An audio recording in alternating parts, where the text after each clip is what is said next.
So what we're going to do tonight is we're going to go over what is in the plan. We're going to go over some of what is in the environmental impact report.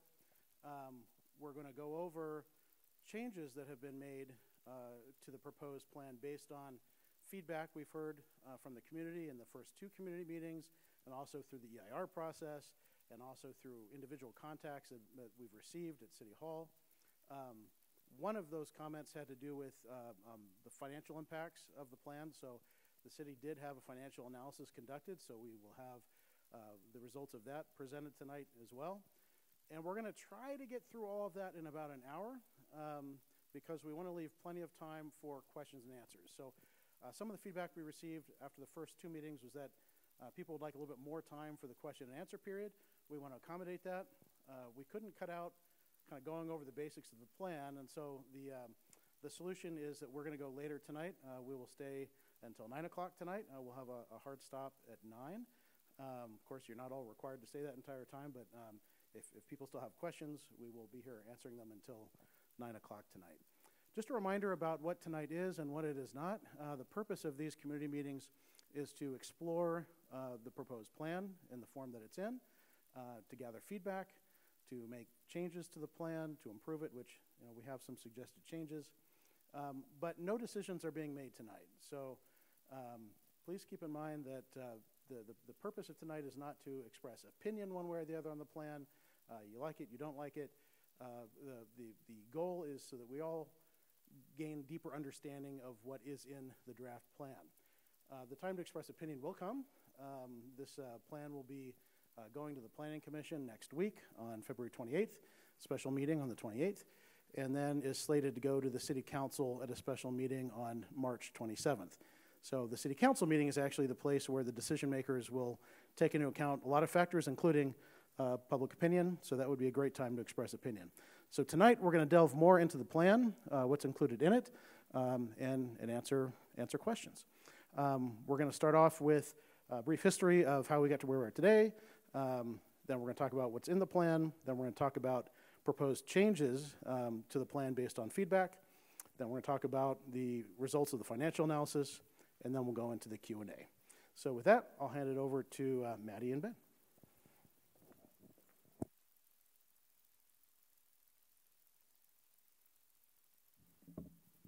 Thank you, Chris, and good evening, everyone. I'm excited to be here today. Again, my name's Maddie. I've been at the city since 2020, so for a few years now, and involved in this planning process. And I'm excited to be able to give some of the background related to the planning process. So really, the Wine Country specific plan process largely started as a grassroots effort with interest from Yucaipa citizens. As a foothill community with a Mediterranean climate that supports the cultivation of grapes, local interest in winemaking within the Yucaipa region has grown since the early 2000s. In 2015, a group of community members formed the Yucaipa Valley Wine Alliance, a nonprofit organization seeking to help establish Yucaipa as an American viticultural area, or an AVA, and inspire the early growth of the wine industry. An AVA designation provides official recognition of a delineated geographical area as a grape-growing region, and this designation is provided by the U.S. Alcohol and Tobacco Tax and Trade Bureau. Once approved, this designation can then be used on wine labels. For example, future grapes produced within the Yucaipa area could read Yucaipa Valley Wine on any bottles that would come from this region. So locally made wines have actually had commercial success within the area, particularly within the Uptown. So you have Suveg Cellars and the Uptown Wine Merchant, which sell locally made wines. A panelist from our last town hall meeting actually does sell the wine that he makes in Redlands out of the Uptown Wine Merchant. So there is some economic opportunities there. So to provide some additional context, in 2018, the Wine Alliance approached the cities to support their preparation of an AVA petition for the city of Yucaipa. The then City Council awarded a $5,000 community activity grant to the Wine Alliance for the AVA petition that they were to prepare. Then Council directed staff to research the prospects of developing a wine industry, which saw potential to provide a wide range of economic benefits to the community. Now, for the last 5 years, the City Council, staff members, and members of the public as well as stakeholders, have collaborated through the development of a solution to support this initial grassroots effort. So we had to work together to figure out and evaluate how do we even get wineries in the first place. Some key factors considered were we do not have legacy vineyards in place within the city, and time. Going from planting to drinking wine takes time. Additionally, an overall network of the industry needs to be in place to support the long-term vitality of an industry like this. And finally, and probably most importantly, is that in the city of Yucaipa, there is no agricultural zoning. Our government rules are in the way with existing zoning, particularly related to housing, and we also need vacant land. Meanwhile, as the AVA petition was in progress and interest continued to grow within the city, staff and community members continued to collaborate and evaluate how to move forward. So to kick off phase one, the then city council hired a consultant and formed a community advisory committee to research and brainstorm ways to develop for the development of a wine industry, or a wine country, so to speak, within the city. A key challenge for the city, again, as noted on the last slide, is that we don't have agricultural zoning. State law is very particular when it comes to residential zoning, and that is the designation of much of our available and vacant land within the city of Yucaipa. Committee members, a part of our planning committee, represented a variety of community interests and had to find creative solutions and compromises to find the best path forward. They participated in meetings and workshops and ultimately reached majority consensus to then make recommendations to City Council.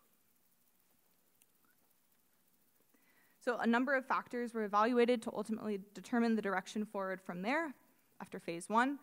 Some of those being the critical mass of vineyards and space needed to grow grapes and produce wine. Additionally, for a commercial volume of grapes, that land needs to be great. Where is this available land? Once land is developed, it's not going to be ag land anymore, so how can the city protect land without violating state law related to housing? Where was this blank slate of vacant land? Through analysis, based on research that was determined through the AVA petition process and some other studies and analysis through the phase one, the North Bench area was determined to kind of be able to be suitable land with good soil composition, south-facing slopes, high diurnal temperature variation, which means cold nights and hot days, suitable for grape growing. So happy grapes make happy wine and a more vital wine industry. So there were actually 11 projects that were previously approved within this North Bench area for 1 acre subdivisions within the region. And this was across 75 parcels. The graphic on the screen shows the location of some of these subdivisions. The public hearing process for each of these projects revealed concerns and opposition to proposed development of the greater North Bench area, with public comment and feedback with a lot of expression of desire to protect open space rather than houses everywhere within this region. It's important to note that open space is not the land use designation of this area, but it's rather vacant land that is privately owned and has historically been zoned to accommodate future city growth and future housing projects. With growing viticulture interest and the general community sentiment with what was previously approved, a focus during our wine country planning process was how development of this area through a specific plan could address these different community perspectives. So to lead into phase two, based on analysis and constraints that were discovered during the phase one process, the key factors that I discussed, the council decided to pursue the development of a specific plan. So a specific plan is a planning overlay that modifies an existing zoning overlay of a specific area, hence the name, to better accommodate site details in new development within that area. Specific plans are planning tools designed to meet and implement the goals and policies of a city's overall general plan, but they are more site-specific with more creative standards and solutions compared to a broad citywide general plan zoning designation. So the existing zoning of the whole entire North Bench area currently is RL1 or Rural Living 1 for 1 acre minimum lots for residential uses, and that zoning is also pertinent and seen in other locations of the city. The proposed wine country specific plan would encompass the largely undeveloped 1,000 acre portion of the city within the North Bench.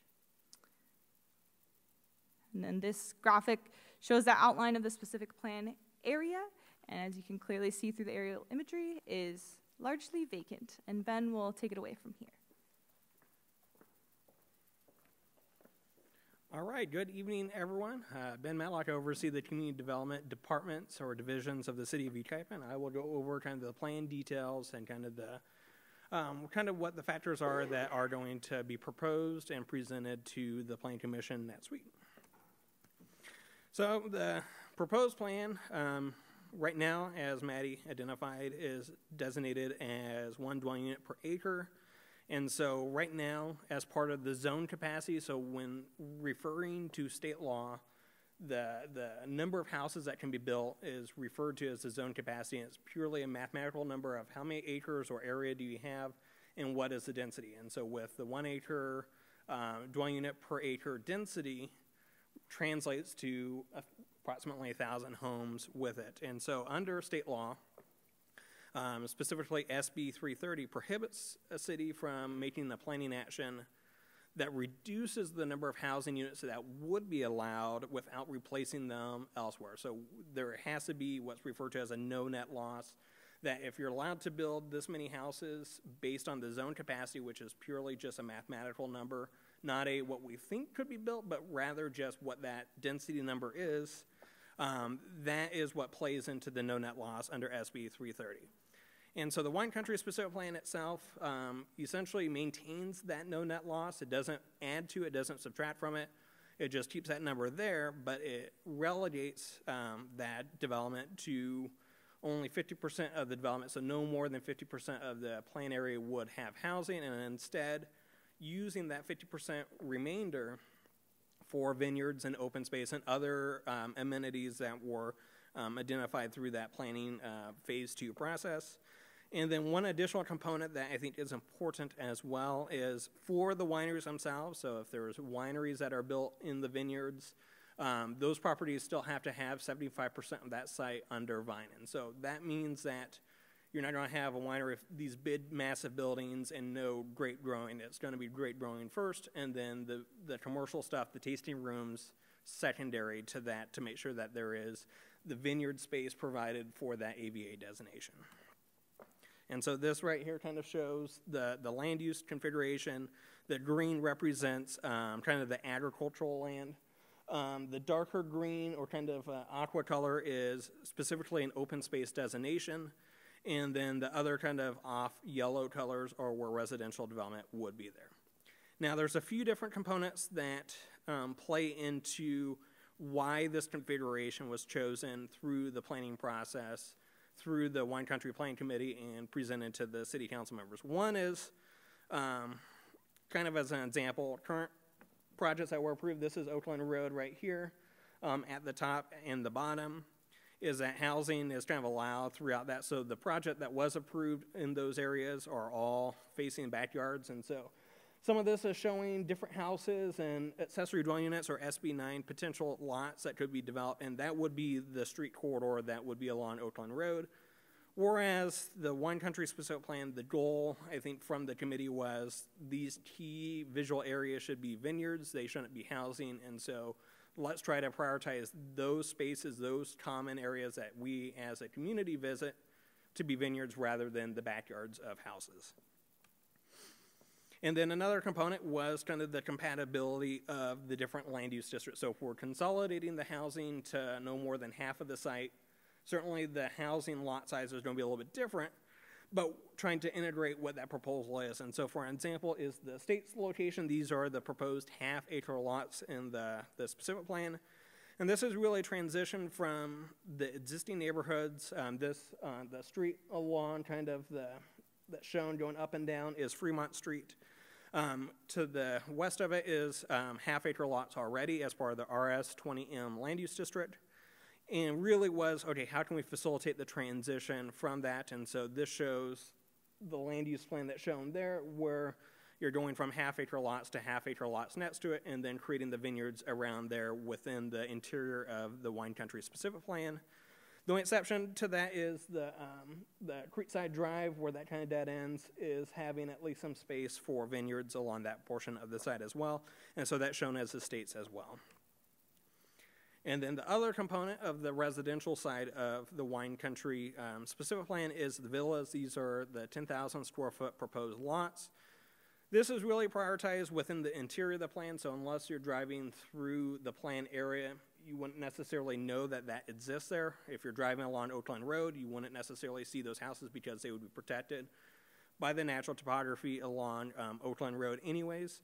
And so that was part of what the Wine Country Planning Committee had kind of focused, really having no of these houses existing to or next to existing residents. And then additional component to this was, one, because there is the open space feature of Wilson Creek, there was a desire to make sure that that was permanent open space and available for public use. So that consolidated the space a little bit there and making sure that that was there and available for future residents and community at large. And then another component with, at least for Oakland Road, is a greater setback along Oakland Road. So any winery buildings that are established would be further away from Oakland Road as well. So they'd be further obscured. And so all you would see is ad land, which would include the existing olive groves that are at the Casablanca Ranch, and then transition to wine grapes as you move eastward on Oakland Road. And then as part of the proposed specific plan is kind of establishing kind of 3 different tiers of wineries. Now this is in addition to vineyards, so if a property owner wants to plant just grapes, they're under no obligation to add a commercial component to it, so you can have just vineyards. But then if they wanted to have kind of the commercial activities that are typically found at a winery, such as a tasting room, a bottling kind of production, crushing facility, those would be allowed, and it's established under a 3-tier system. Kind of the micro wineries, the kind of small scale, they're not allowed to do a lot of activity, but they can still facilitate, small tasting activities. And then you go from the artisan, which is kind of the Goldilocks of the plan, and then the boutique is kind of the larger scale where you have a lot more land available, and so you have a little bit more flexibility for activities with that. The overall approach was to really allow for the necessary investment into creating these and making sure that it is fiscally sustainable, and also allowing for entrepreneurism. These are all going to be pretty much small businesses, small local businesses, and making sure that the barrier to entry is tenable for those that are looking to start this up.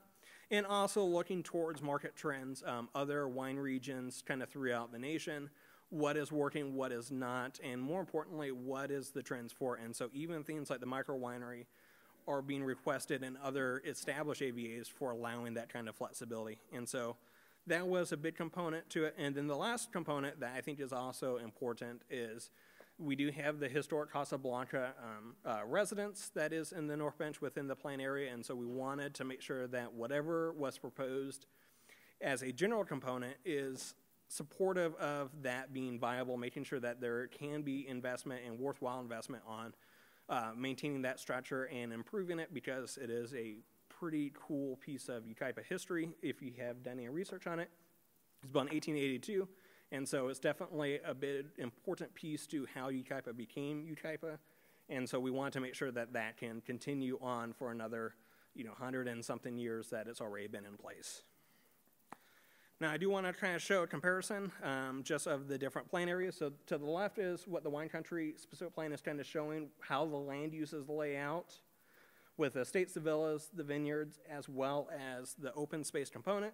And to the right is the existing zoning. When you compare the subdivision maps that have been approved in the past for this area, this is what you see is residential development encompassing pretty much the entire area. There isn't a piece of land that is set aside for kind of the residence purpose or for open space. It is all encompassing within a future residential lot. And so someone would have the private ownership of what would be the green space or the vineyard space as part of what the wine country specific plan is intending to do. And then the last component is the specific plan is not something that happens overnight. If anyone's been involved in the development process knows that it does take a long time for that to mature.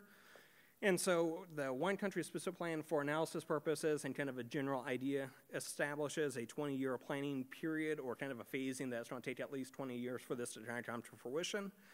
Has 5 kind of general phases expected. Really, this is to help coordinate what the utility infrastructure would need to be.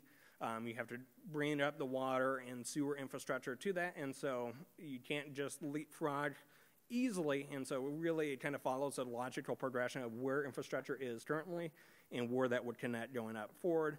And then also, it does establish a number of different requirements for individual projects. And so if someone comes in that wants to build a winery or wants to do the subdivision and create the winery, there's very specific standards of what is allowed and what is not allowed.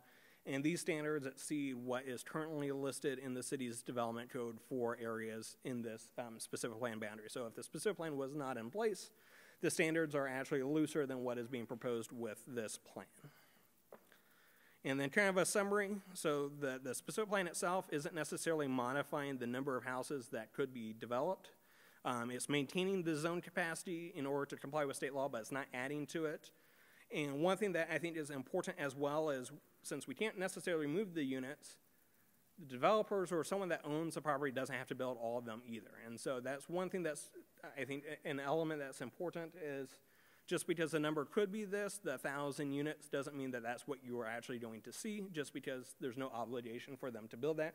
The city just can't be the one that forces that hand. And then one thing that's component is that this is to kind of create a framework, and so this was through the efforts of kind of multiple years with the planning committee, kind of weighing in what are the different elements that make sense, what do not make sense, and really kind of the spirit consensus. So this was really through a combination of a number of different stakeholders, trying to find what is the most reasonable approach. Not everyone agrees with every single component to it, and certainly, as they say about opinions, everyone has them, and so it's definitely meant to kind of bridge those components moving forward. Now, the project itself, we did complete environmental review of the proposed specific plan. This is pursuant to CEQA, which is the California Environmental Quality Act. The CEQA process really is to inform the decision makers and the public about what could possibly happen on the environment with the approval of a project. And analysis includes different elements that will help solve the environmental impacts, called mitigation measures, and also just assesses the general outcomes that would occur. And it is one thing that is also important is the environmental review process. CEQA itself does not tell decision makers what to do.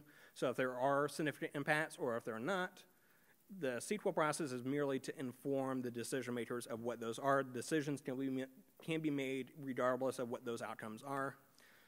And another component that is important with CEQA is it's not an advocate for or against a project. It's purely just an analysis of what would likely occur. And it's just an analysis. It's not also a chance to fix existing problems. So if there's something, let's say your neighborhood doesn't have great water pressure, the specific plan doesn't necessarily call out that we can go fix these other issues throughout town. It really is tied to what is the project doing, what are their impacts, and what makes sense for mitigation to resolve those impacts from that project. It's not an encyclopedia of every possible outcome, but really just assessing what will likely occur and kind of what is not necessarily the worst case scenario, but if the project was built out, what would it realistically be? And then the CEQA process itself is not a decision maker. That is the city council's ultimate decision body for this, and so they'll get to weigh in on top of the public comment, the public opinions, the fiscal impacts, the environmental. They'll weigh all these different components in to make their decision on what they think is the best approach for the city of Yucaipa. And this itself is just purely a factor that they can use as part of that decision process. And so it's really just to help understand what the project will do. Now, the environmental review covers a number of different topics. And essentially the supplemental environmental impact report, so this was an EIR that was prepared for this project, considers the impacts from the change of the existing RL1 to what would happen with the specific plan. It assesses, in addition, kind of the idea of up to 26 wineries that could be built. It doesn't necessarily mean that that is the number that would be built. It was just trying to throw a conservative number out for analysis purposes. So in that way, whatever the future has, we've at least assessed this is probably going to be the high end of what could possibly happen, and making sure that we've at least disclosed what those impacts are. If they come in under that, then that certainly is less environmental impacts than what was assessed. And then a number of technical studies were also prepared for the EIR, and so these are kind of shown on there. The EIR did go through public comment, and that has closed. We did receive a number of public comments or questions on it, and so a response to comments is forthcoming in the next couple of days to those that provided comments, and will also be included in both the Planning Commission and City Council packets for their understanding of the record. Now, a few key takeaways. One is that air quality and greenhouse gas impacts are considered as significant and unavoidable. These were considered significant and unavoidable as part of the city's general plan for the RL1, and certainly adding more activity doesn't necessarily reduce impacts. It certainly maintains that status quo and increases them a little bit, and so that is disclosed on there. Other impacts, though, are considered less than significant. Some of the impacts are actually improved, including biological resources, since Wilson Creek itself is protected as an open space area rather than being in the backyard of new homes. The agricultural impacts, because we're establishing new ag land, provides new opportunity for prime ag land creation in the city of Yucaipa, so that impact ends up becoming a little bit better. And then there is adequate water to support the plan. And then finally, based on the combination of water infrastructure, the fuel breaks created from irrigated landscapes, as well as the irrigated vineyards, and kind of more stringent fire codes also further reduces wildfire impacts. And there's some additional provisions for kind of a fire-wise community based in this plan as well that is meant to help kind of make sure that those residents provide that necessary buffer to the lands that are further west of this plan area. Now, one thing, as Chris Mann talked about, is this plan is not set in stone. It has not been adopted. It has not been acted upon in any kind of manner. And so really it's based on kind of the outreach. We're continuing to make tweaks. We're happy to include revisions or suggestions in order to make the plan better than what it is currently, and kind of going from there. Now, some key changes are proposed. There will be an errata sheet that shows the changes that are contemplated and exactly where those changes are.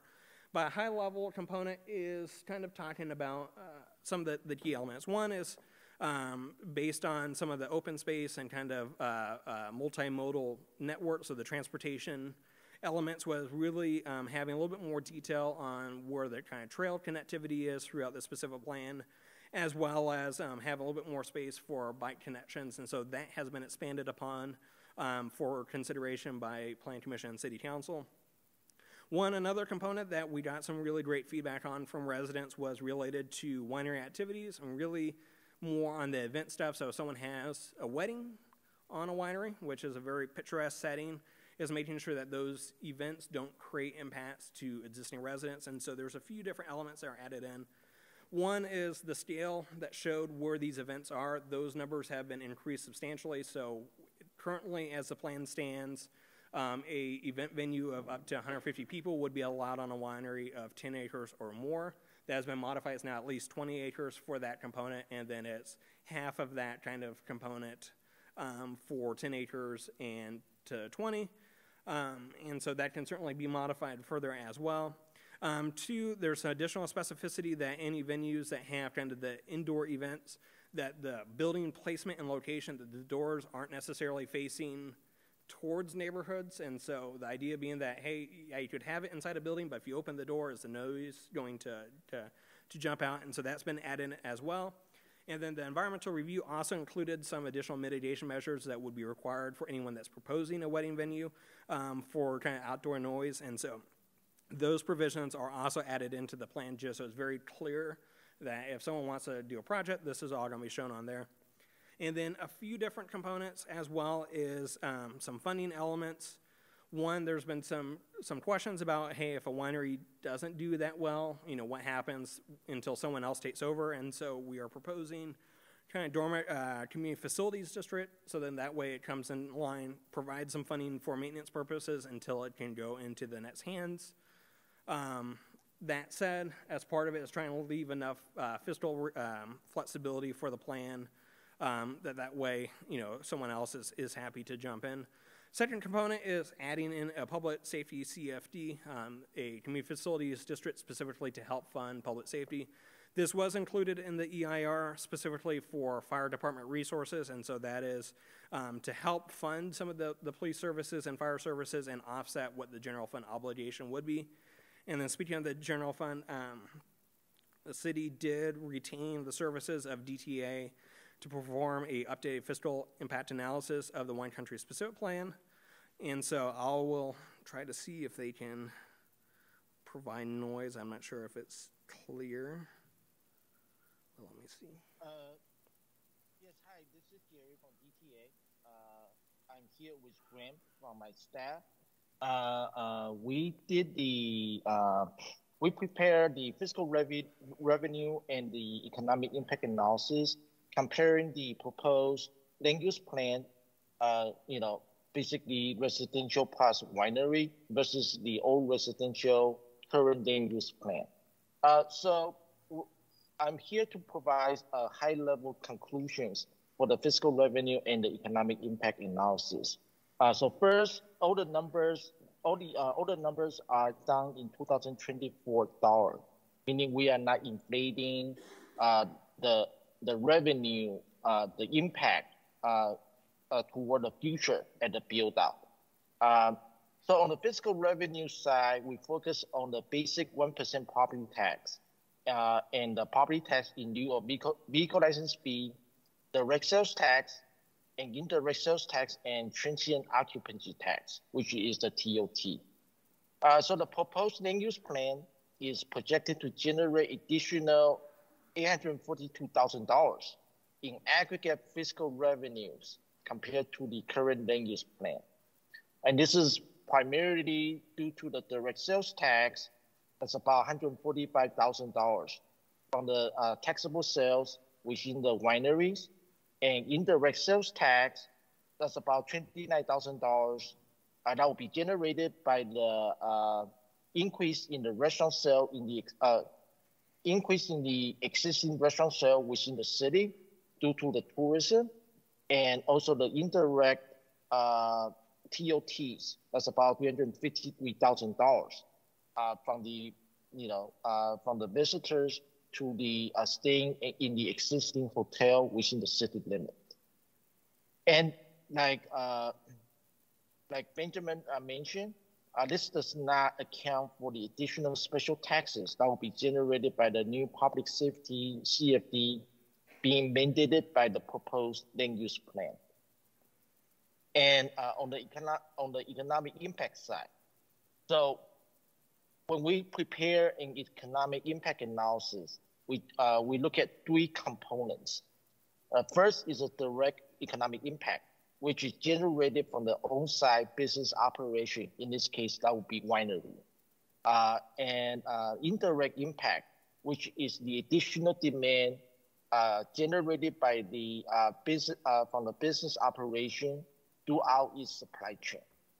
And the induced effect is because of there is going to be a great, because the winery is going to create jobs and indirect jobs through its business operation. There's going to be a higher income in the region, and therefore that will spur additional household spending, and therefore it's going to increase the economic impact in the existing retail and commercial establishments. So the proposed land use plan is projected to generate additional $22 million on annual basis in economic impact compared to the current land use plan. And it will also create 60 additional employees and additional payroll of about $2.9 million. And again, this is due to the economic impact generated by the commercial operation of the wineries. And one other thing to consider is that the proposed land use plan could potentially reach its build out about 20 years faster than the current land use scenario, as the 1 acre lot being contemplated under the current land use plan have a very slow uptake rate. So combining with the fact that the proposed land use plan is going to generate annual incremental revenue and impact, and the fact that the proposed land use plan could be fully developed 20 years faster than the proposed land use plan. The proposed land use plan could potentially accrue, substantial amount of impact and revenue after its build out compared to the current land use plan, which could be still developing 20 years after the proposed land use plan which is built out. And at this time, I can answer any question that anyone may have on the analysis. Hey, Jerry, no questions yet, but we will go to a panel, and so, yeah, you'll be able to hear any questions that are presented at that point. Okay, thank you.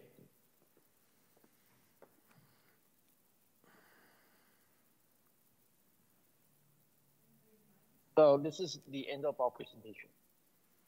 All right, and then kind of next steps for this activity, or kind of the proposal, and at least for the decision-making process. It is scheduled for the Plan Commission next Wednesday on February 28th, and then it's scheduled for City Council in end of March, March 27th, 2024, and so this will be presented for those decision makers for them to weigh in all the feedback, the comments, the plan itself, the environmental, the economic, and make an informed decision on which way they would like to go with that. And that concludes my presentation.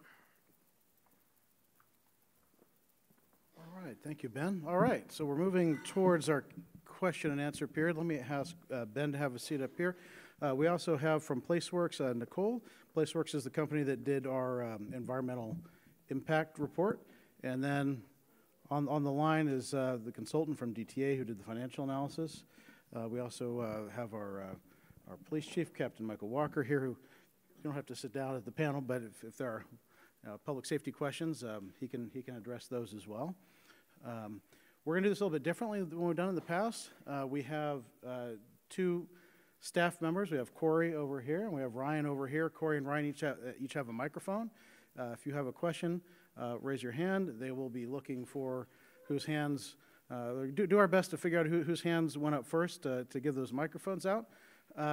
Ask your question, give the microphone back, and then we'll have the panel answer the question. Also, we want to make sure that everyone who has a question has an opportunity to ask it. And so if you've already asked a question, anyone who has not yet had an opportunity will be given first priority, and then we can circle back with those who have subsequent questions after that. So again, it's 6:41. We'll be happy to do this until 9 o'clock. Please keep in mind that we're all neighbors here. Let's keep it respectful. And we will begin with Ryan. Oh, Corey? Hi. I just have a quick question about the hearing on the 28th. Looking at, it says it's going to be at City Hall in the council chambers? Correct. Well, there's also a meeting at the same time, the 28th, Parks and Recreation Committee at 6 o'clock in the council chambers. Just wondering about that. Right. My assumption will be that the Park and Rec Committee will be rescheduled for that meeting. Ryan. Good evening, everybody. My name is David Avila, former city councilman and mayor of Yucaipa. I have I guess maybe there's 2 or 3 questions in this to get them out of the way real fast. First of all, I came in a little bit late. I didn't understand how many units are actually being proposed in this development as shown on the screen. We agreed when I was on the council no more than 243, which was the acreage of Mr. Weldy's project when it was 1 acre minimums. The second one is, what is the percentage of revenue between the housing and the businesses that are expected to be generated? As planners know, housing is always a shot in the arm when it comes to revenue, but over time, the taxes generated does not support the public services that are needed to support those projects. And when I was a planner in Riverside County, it was generally figured to be about 10 years. So we do need some sort of sustaining revenue that can keep up with the rising costs of public services, including police and fire in this case. So again, my question to reiterate, what is the expected general sustaining revenue versus the revenue gained or garnered from the residential projects themselves? So I'll quite quickly cover the point. So in terms of the first question, you are correct. The number of units that were allowed before, so you referenced Jonathan Weldy's property, that number has not increased. That number is not, no one is getting the ability to add additional units on what they were allowed to do before the specific plan. And so that number remains the same. Certainly, individual applicants aren't necessarily obligated to propose all that. So for Jonathan Weldy, he has 240 acres. He doesn't necessarily need to submit a plan for that. And I think the conceptual plan he has is 184, which was exactly the same as what the Wilson Creek Estates was. Now, in terms of the fiscal component, Jerry can fill in a little bit more, but one of the components with it is in the introduction or inclusion of a public facility CFD that would specifically provide funding for public safety to help offset some of that public safety cost within the plan. And so there's a component where that will always be present to help offset those expenditures, and then certainly the commercial winery components has its own related economic benefits that Jerry touched on, and he can add a little bit more detail on that. Is Jerry able to chime in here? I think so. Yes, I'm here. This is Jerry from DTA. So I believe, and we, Graham from my staff can do, can try to determine what is the breakdown between the residential versus non-residential in terms of the revenue generator. I think like Benjamin touched on is, I think one thing to remember is that this proposed public safety CFD has not set the maximum special tax rate that can be imposed on the land uses within the proposed plan. So, once the city can conduct a more detailed study of the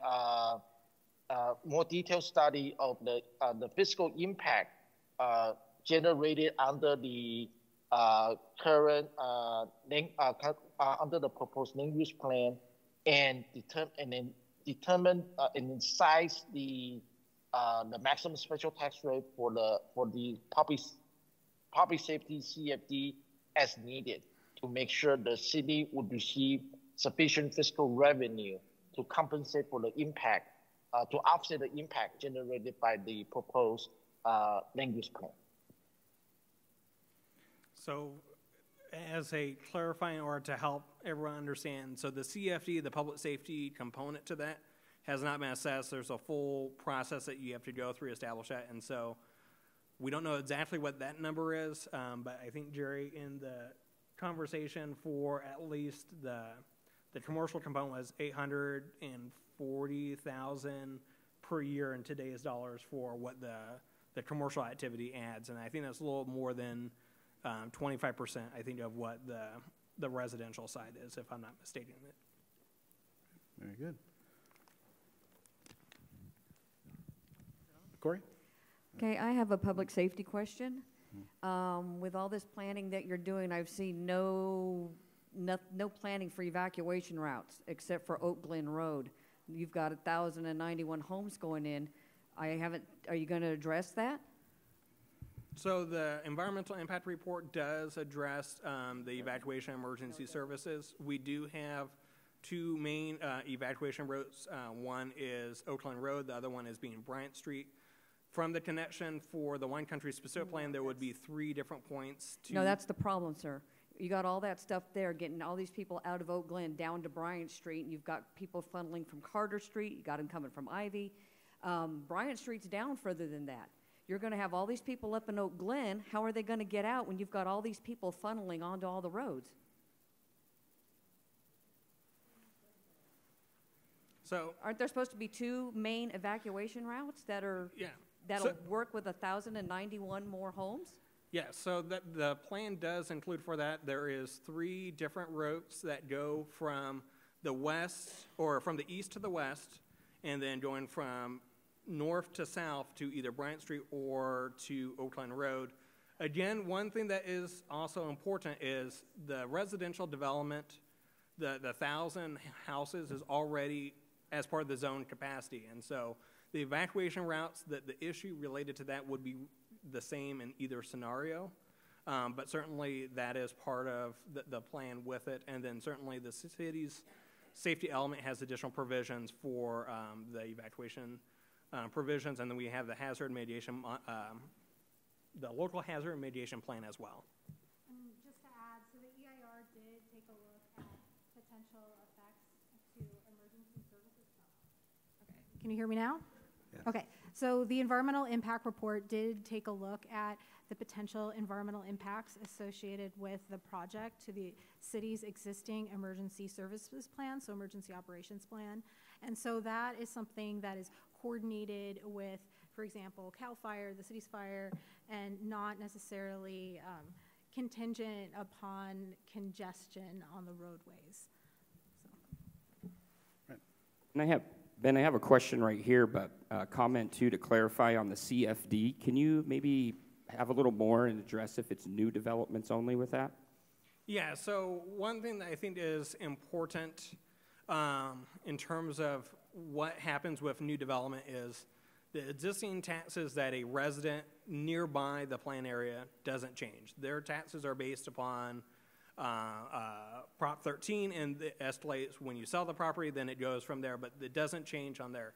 The CFD would be a specific tax assessed on those that buy a new house in the plan area specifically for public safety. And so this is a way, in terms of just the general kind of fund balance, is making sure that those provisions are there, because public safety is at least 50% of our overall budget and does increase quite a bit. And so this includes that provision to make sure that the city's general fund isn't impacted by new development as it occurs, in addition to what would be the general fund benefits of, the sales tax and all that stuff that goes on with just any sort of development. Thanks, Ben. Here's a question. Yeah, good evening. All right, well, good evening. I just want you to give me the Cliff Note version of backing up a few years, and just please explain to me how the area that you showed to begin with that says R1, R1, R1 is now has quarter-acre, half-acre residential buildings. How does that work? So kind of long story short, so the properties have been zoned RL1 for a very long time. The different projects that had gone through and been entitled, including some that are still active, when those went through, I don't recall people showing up in favor of those projects. So it was opposition to what was proposed. And so the discussion really came through when we were looking through the Plan Committee's lens of, hey, this stuff wasn't very popular in the first place. This is vacant land. It could be suitable for vineyards. Maybe we could do something different. And that was, I think, the genesis of this idea was, let's deal with those components. And so that's where we ended up being. Certainly, the city council can choose to. We're not going to do this. We're not going to do this. Yeah, so a part of that, again, during the outreach, there was a lot of activity. The meetings were held on Zoom. We did all those stuff as well so that people could participate from home as well. And people did do that. So there was that activity as well to help develop some of the ideas. And then it was also presented through a number of different meetings through the process.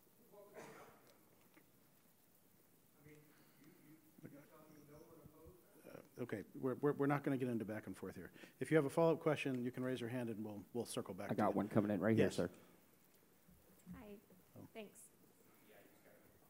Okay, is it possible to pull up an image from the EIR on your computer or not? I have a question about a specific figure in the report. I don't have it pulled up just because my computer's over there and it's doing the presentation. Okay. Which figure is it, at least? So it's figure 5.17-2. It shows kind of the street widening that's going to happen on Ivy, Jefferson, and Carter. Well, my concern looking at it, all of those streets are set to be widened of 60 to 66 feet across, and that is obviously significantly wider than many of them. I mean, I measured Ivy in a lot of areas. It's only 23 feet across currently, like the roadway. And then you've got a narrow sort of shoulder, if any, on both sides. So before you hit front lawns and private property. So my question is, like, is there going to be an eminent domain process or something like that? And who is that going to impact? Like, are you widening Ivy to the north or to the south, or is that widening going to happen on both sides? I'm just wondering from a property owner perspective, like, what's the process, what should we expect, and what are the timelines involved in that? Okay, yeah, so just to help clarify, so the number you're referring to, the 60 or 66, is actually just the right-of-way dimension. And so that includes both the street from curb to curb or whatever that condition may be, as well as additional area outside of that. And so 60 feet is a typical roadway right-of-way section in the city. And so a lot of those properties are already have that right-of-way dedicated. And so there wouldn't necessarily be a change that corresponds to that. The street itself would not be a 60-foot wide street. The specific plan does not propose that, and it would be way too wide for, you know, trying to maintain traffic flows, or it'd be like a highway going down with that. But it's the parkway, so if you had a typical street kind of throughout the town, you'll see like the sidewalk, you'll see some landscaping, then you'll have the street itself. That's all within that 60-foot right-of-way. It's also utility easement, so Edison may have equipment in that area too. That's underground or above ground, depending on where that is in the city. And so it encompasses a lot more than just the road network itself. No. All right, I move quick. You got one, Corey? All right, good. Yep, Dr. Wong. Can you hear me? Yes. Yeah. Okay, so the CFD, it's not clear to me on the proportionality, because since the wineries are going to have the majority of the traffic, proportionally, are they going to be paying the same amount as the residential owner? That's one, and you don't have to answer that right yet. The second question I have has to do with the previous reach out to the communities during the last 5 years. I like somewhere in our website, the city's website, to show the dates of the meeting, the amount of participants, and then the amount of comments from each of the meetings. You know, because there's a difference between having 5 people versus 500, and the comments vary. And the last thing I like to comment on before I give the microphone back is the fact that I feel on all 3 meetings that the city has proposed all the pros to this particular project. I feel that there has been no cons for us to understand to see if there is any type of prospective problem, and that that you, as a city, are salesmen to sell this, but not as a community effort to let the community know, you know, both sides of the story. Yeah. So kind of a few different components. One is the CFD would kind of apply. In a general note, the traffic that is generated is much more heavily derived from the residential component than the wineries themselves. The wineries themselves don't represent the heavy bulk of the traffic that would be generated. The meetings themselves, we did have participation. They vary. I think the meetings had greater participation than other kind of planning committee things like the Five Winds Ranch. That committee, I don't think had a lot of other residents engaged with that, but we do have all the minutes that showed who was there, what comments were received on that. And then kind of the last component, so the staff report that we presented to the Planning Commission will include a table of kind of the pros and cons and some of the key points. The presentations that were provided over the 3 town halls were strictly just the details of the plans. I don't think I was trying to lend itself as a salesperson of the plan, but just merely what the elements are. Certainly, if you're opposed to it, you may have a different perspective, but everything that was referenced was tied to a specific fact in the plan and not necessarily a imposition of a desire one way or another on the plan. But there will be a pro and con table in the staff report available. Yeah, let me touch on that as well too, because I want to be clear that from a staff perspective, you know, we're concerned with process, right? Staff are not the decision makers, right? That we don't have that ability. That's the planning commission, and ultimately, in this case, the city council. And so you will see, in addition to a pro and con table, you will see, and this is something that some people in this room have brought up in the past, and it is something that rang true with me and with staff. You will see that there will not be a staff recommendation one way or the other when the staff reports are presented at the Planning Commission or at the City Council. I think I understand how it may come across to some that, you know, maybe city staff is in these presentations supportive.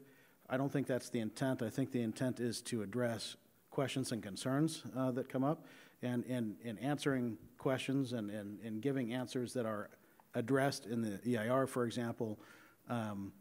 You know, sometimes that answer is, well, yeah, that concern you brought up has been addressed, and here's how it's been addressed. And if that comes across as staff supporting, that, you know, that certainly isn't the intent. But I want people to know that staff is neutral, and this will be presented at the Planning Commission and the City Council in a neutral way, and ultimately the decision makers, you know, it's their call.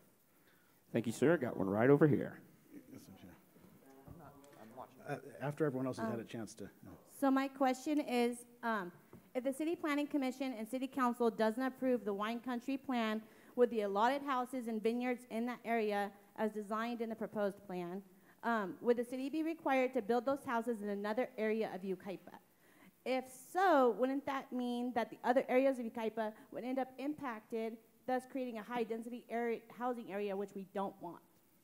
So, kind of in two different components. So if the specific plan is not approved, the residential uses would remain allowed, and so developers could build the 1 acre lots, and then whatever additional provisions under state law, such as the ADUs or SB 9, would also be allowed. So they would be able to do that. The other component is if the city council wants to reduce the number of units that are allowed in the plan based on the no net loss, they would have to allocate those to another spot. And so during the phase 1 process, there was a discussion about doing a transfer of density rights where no housing units or reduction would be in the plan area, and we would transfer it to other parts.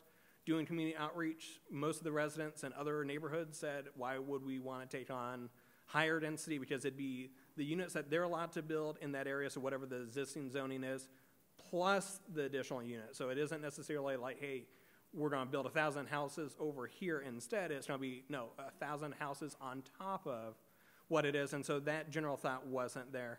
The idea of just removing all land use rights, that itself is kind of a constitutional takings issue. And so certainly it would be either retaining the residential only zoning or the plan or some other modification in between. And that's certainly up to the decision makers to make that vote.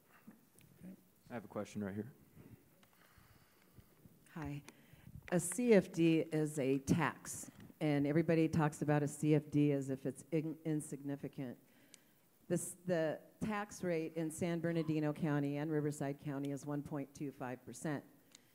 The houses start hypothecated in these studies at over 800,000. So as it is now, somebody who buys in there at the entry level is going to have to pay almost $1,000 a month in property tax, right? That's a custom build. But you said that there's 3 things that you're dumping into the CFD. One is the infrastructure. The second one is the police. And the third is the failed wineries. So I want to know 2 things. What is going to be the ultimate tax rate in that area? Because it's going to be much higher. And then the second part is a lot of those have HOAs or going to have HOAs. So do you really think that having a house payment and a tax payment well over $1,000 a month, and then an HOA payment, that's a big nut to crack, especially in a high fire area where the insurance rates are going up. So my question to you is, do you think you're setting yourself up for failure here? Because with all of those costs, the profile of that type of person that can afford those type of payments on something like that would be a custom build. So I'd like to know right now what you hypothecate for the tax basis on those homes starting, you know, I mean, it sounds to me that is going to prevent a lot of development, because what happens is even in Beaumont when that occurred, it wasn't that big of a deal when the houses were 200,000 or 300,000. But now when they're 700,000 and their tax rate is way up there, you know, at 1.5, 1.7, it makes it cost prohibitive for the average person to go in there and buy. So if you're dumping all these things into the CFDs today, where do you hypothecate the tax rate?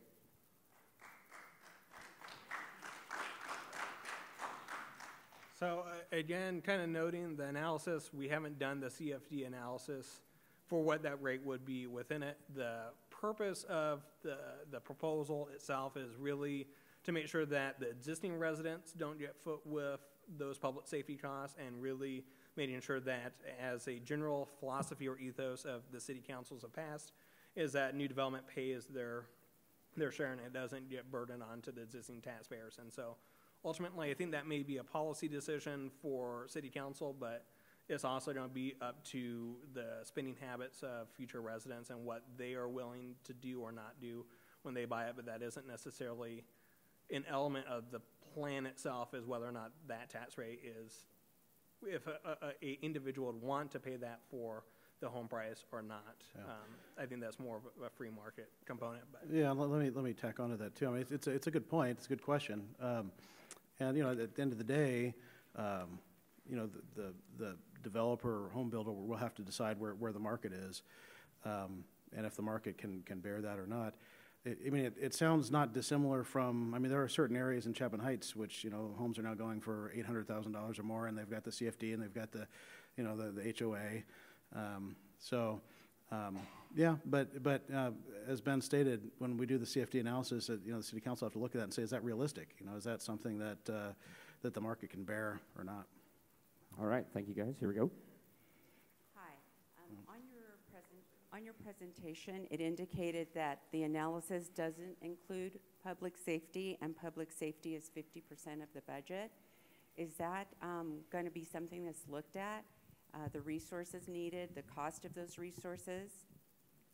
Yeah, so that was where the CFD would help offset the public safety component. Right now, as it stands in terms of the city's budget, so the annual budget that we have to operate on, is more than half of the money that is spent by the city is specifically towards public safety.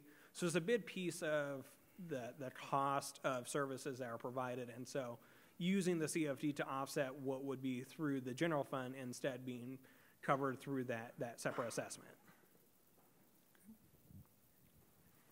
Yes, Dr. Ben. Mr. Mann and Mr. Matlock, you said that you were not trying to do a sales job, but I want to show some examples of sales job. The last meeting, when you had this photo and then you had about 1 billion houses and you cross-layered it over and over, that was a sales job. Number 2, Ben, you just said about 120 seconds ago that having a winery area would actually decrease the traffic. I live on Yucaipa Ridge Road. Anybody want to sit in my front yard? 500% increase since the winery opened on North Cork, okay? And the third thing is, in the 14 houses, on every house in my neighborhood has 1 acre lot with one house. There are 2 There are 14 houses in the block that I live in. There are 2 ADUs, which means that's a 0.2 or less ADUs per area. The analysis that you showed a 0.4% ADUs on those properties if you kept them at 1 acre. Why are you trying to sell us a lie? So a few different components. One is the exhibit that was shown, and we updated it, was merely just showing a comparison of what was approved. So the map showing the different lots, that was a project approved. Those lots are what is shown on the approved subdivision map. 2, I don't believe I said that the traffic would decrease, but merely that the wineries themselves do not represent the bulk of the traffic generated from the plan. The residential, because it's the 1,000 units, is what will have the larger share of the overall traffic. And then certainly one of the components that, in terms of a city assessing different stuff, is looking at build out. So even though maybe 2 ADUs have been built in your 14 house block, doesn't necessarily mean that over the next 30 years it's only going to stay 2. It's going to continue to evolve and change through that incremental development that occurs over time. All right, thank you, sir. Question coming in. Real quick on the traffic. You said it's not going to really impact traffic too much, that the bulk will be the residentials. But in your EIR, you said 1,329 additional vehicles per day on weekdays and 1,658 cars on weekends. So that is still a substantial increase in traffic in addition to the build out of the houses. My main question, though, for you is, why is this such a rush? You haven't even answered the questions from the EIR yet, the questions that were due on January 22nd. We're now February 20th, so it's been a month, basically. You're having a public hearing in a week, but you haven't even answered the questions or the comments that were made on the EIR. What is the rush? Why is this being pushed through so quickly? I'll let Ben answer the specifics about the EIR process and how those questions are answered. But you know, I feel like this has been a talking point by a group that's been pretty vocally opposed to this about, you know, why is this being rushed? Why is this being rushed? And I've answered that numerous times, and it keeps coming up. But let me answer it again. This has been a 5-year project. I've actually never seen a specific plan go over the period of 5 years before. It included extensive, you know, committee meetings over months, 2 different phases of committee meetings. It included over a year of studying environmental impacts. And so where we are now is the natural progression of a plan like this, where, you know, environmental work is done, it then goes to the Planning Commission, and it then goes to the City Council. These 3 meetings that we're having here are an example of above and beyond, because this is not required by the law, right? So this is, if anything, I believe the city is trying to go an extra mile to make sure that the public understands that this is happening, that we solicit public feedback. Changes to the plan have been made based on public feedback. I mean, I think it's a stretch for anyone to make an argument that, you know, not enough public feedback, you know, has been received, or that this process has been rushed. I've never seen a specific plan take 5 years like this before. Ben, did you want to comment on the specifics of how the comments on the EIR will be addressed? So I guess to confirm, Nicole, public comments or response to comments are required to be provided 10 days before the final decision is made pursuant to the state law. That's correct. So that would actually be the City Council hearing and not the Planning Commission hearing, although... Yeah, we will be sending the response to comments. They'll be available for the Planning Commission meeting, but pursuant to state law, it'd be 10 days before the City Council meeting is when they're actually required to be provided. So we will be... They will have all the information. But they don't have responses to questions and comments that were brought up on the EIR, because that's not due until 10 days before the City Council votes, which is after the Planning Commission. Yeah, as I noted, we will be providing the response to comments to the Planning Commission as well. So it will be provided in advance of what is required under state law and available for the Planning Commission as part of their decision-making or recommendation. Okay, Corey. We have a question right here. Yeah, hi. Selfish question, just having moved here from the west for a rural lifestyle, and I'm squinting to try to see, does this plan show or provide for Holly to connect to Jefferson And if so, does that differ from the RL1 plan that's already in place? I'm squinting, but I don't see it looks like it doesn't. Yeah, so Holly, if you're on that street, that itself is actually outside of the city limits. So the plan itself doesn't propose any improvements to Holly. I think it's, or I guess I'm trying to confirm, there's Holly to the east and then Holly towards the west. What? Okay, so that does include kind of the plan or the ability for that to connect. I think it'll be similar. I think the prior subdivision that had been approved for that did show Holly connecting all the way to Jefferson, and so that infrastructure would kind of remain the same. It wouldn't change in either way. Hey, man, welcome to Yucaipa. Where you at? Raise your hand. Let's give a big welcome, huh? A little round of applause. Thanks, man. I promise we're all good neighbors here. We love each other. We just care about this place. Miss Work, it's all yours.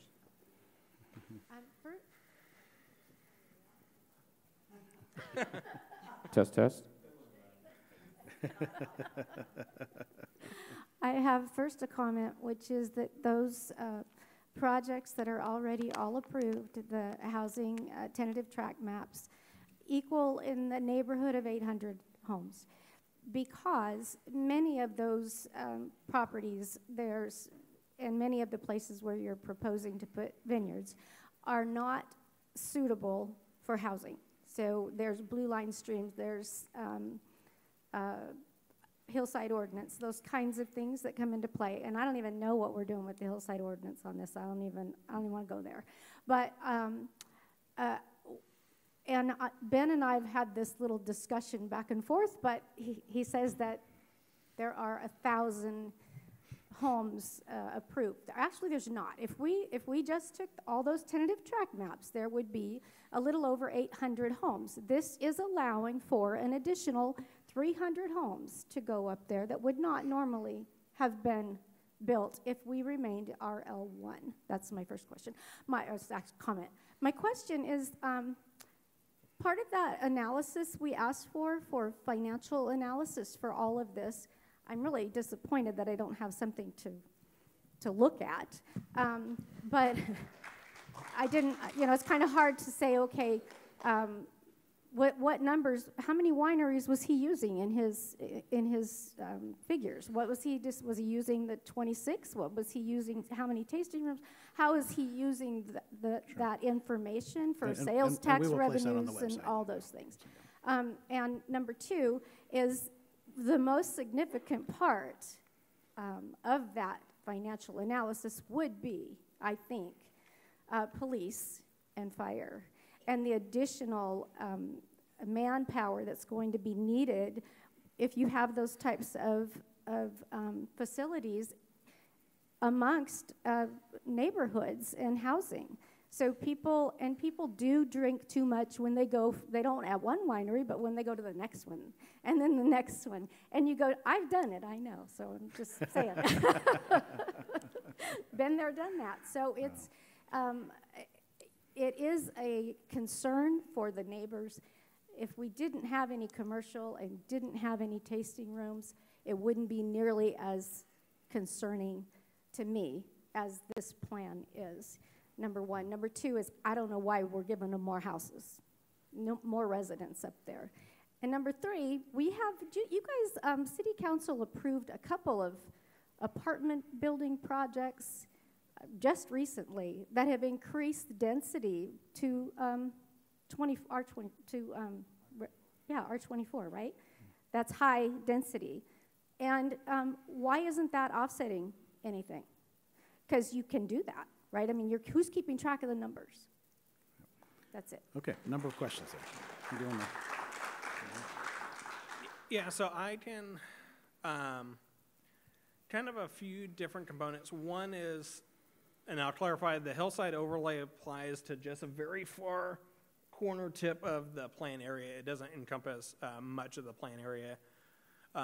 But the zone capacity, I think, and part of this is a challenge with how state law is written, doesn't make sense. What we think is allowed up there versus what the zone capacity is for no net loss are two different components. That said, developers aren't obligated to build every single unit. So for example, the Weldy example where he did 184 instead of 240, his draft plans that he's kind of shown, or at Lafferty Homes that did it for that, show 184 homes. And so I think by and large, those that had entitlements approved before are maintaining the same number that they had. Through that, we just as a city can't necessarily force that hand on the front end without creating some of those challenges. All right, Ms. Wang? Yeah. I have a couple questions about your not selling this. You have, how do you have someone ethically that is campaigning online and is talking and handing out placards around town? Donna Snodgrass is going to go up on our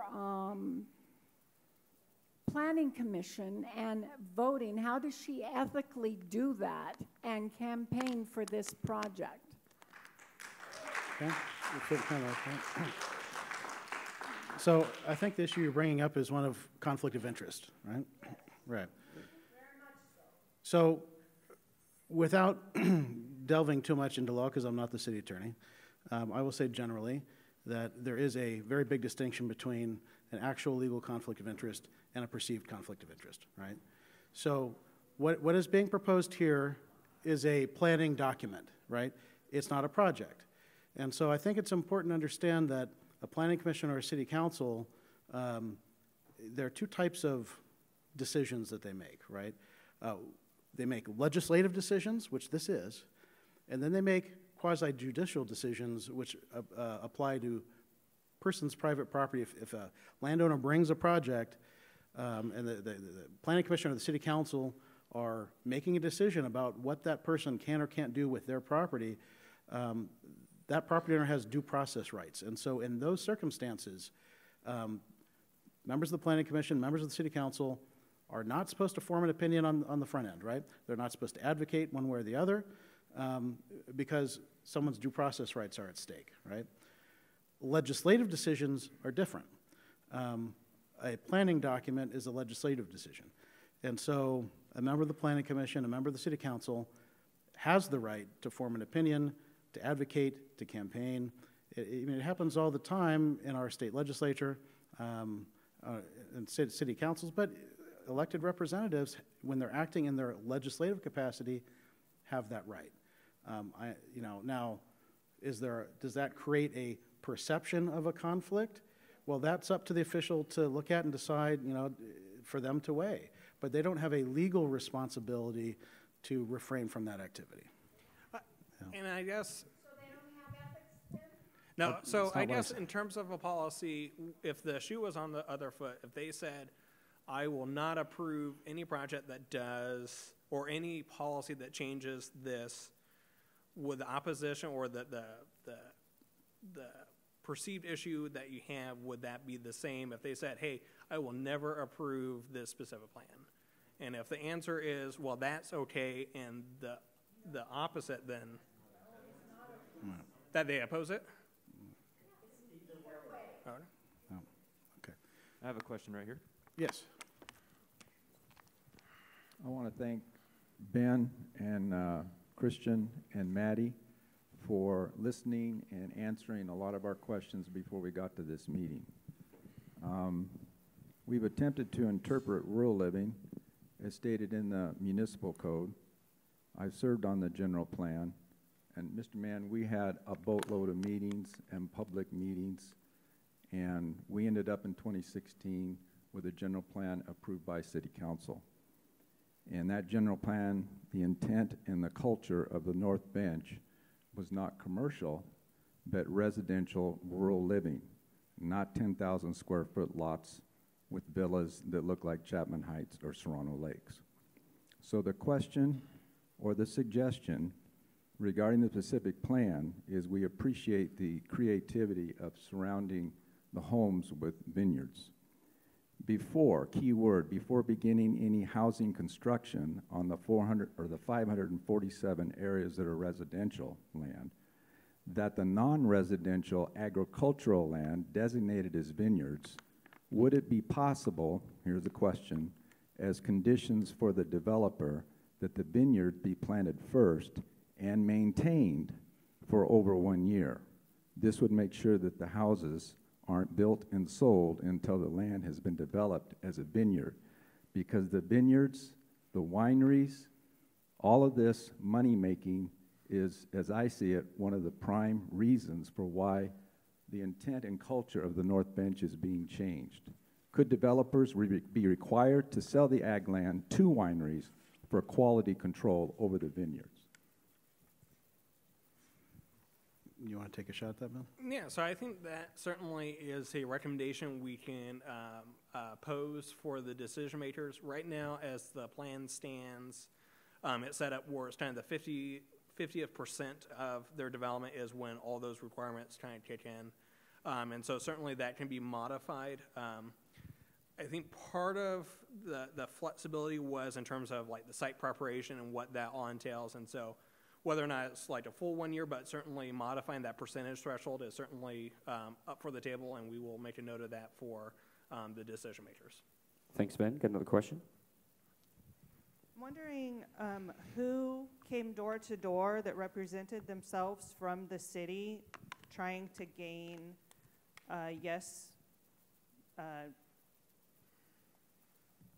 someone came door to door over the weekend, the whole North Bench, and represented themselves from the city until you pressed them on it.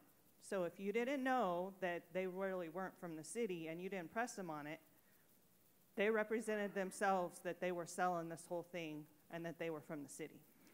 And they were handing out paperwork. Just to clarify, these people represent themselves as city employees? They represented themselves as being paid from the city. Wow, okay.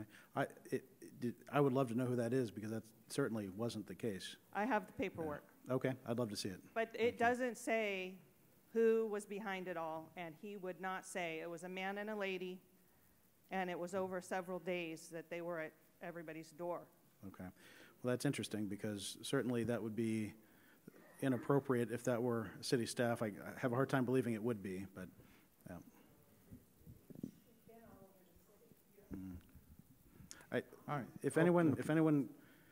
If this is happening, I'd like to address it. So if anyone could get a name or even a photograph or something that we could track down, I'd like to see that. Okay. I'm curious to know, this is all zoned RL1, which is, if you look at the general plan is just riddled all the way through it with telling you that when it says RL1, that means it's a minimum lot size of 1 acre. And that's very clear in the land use description and in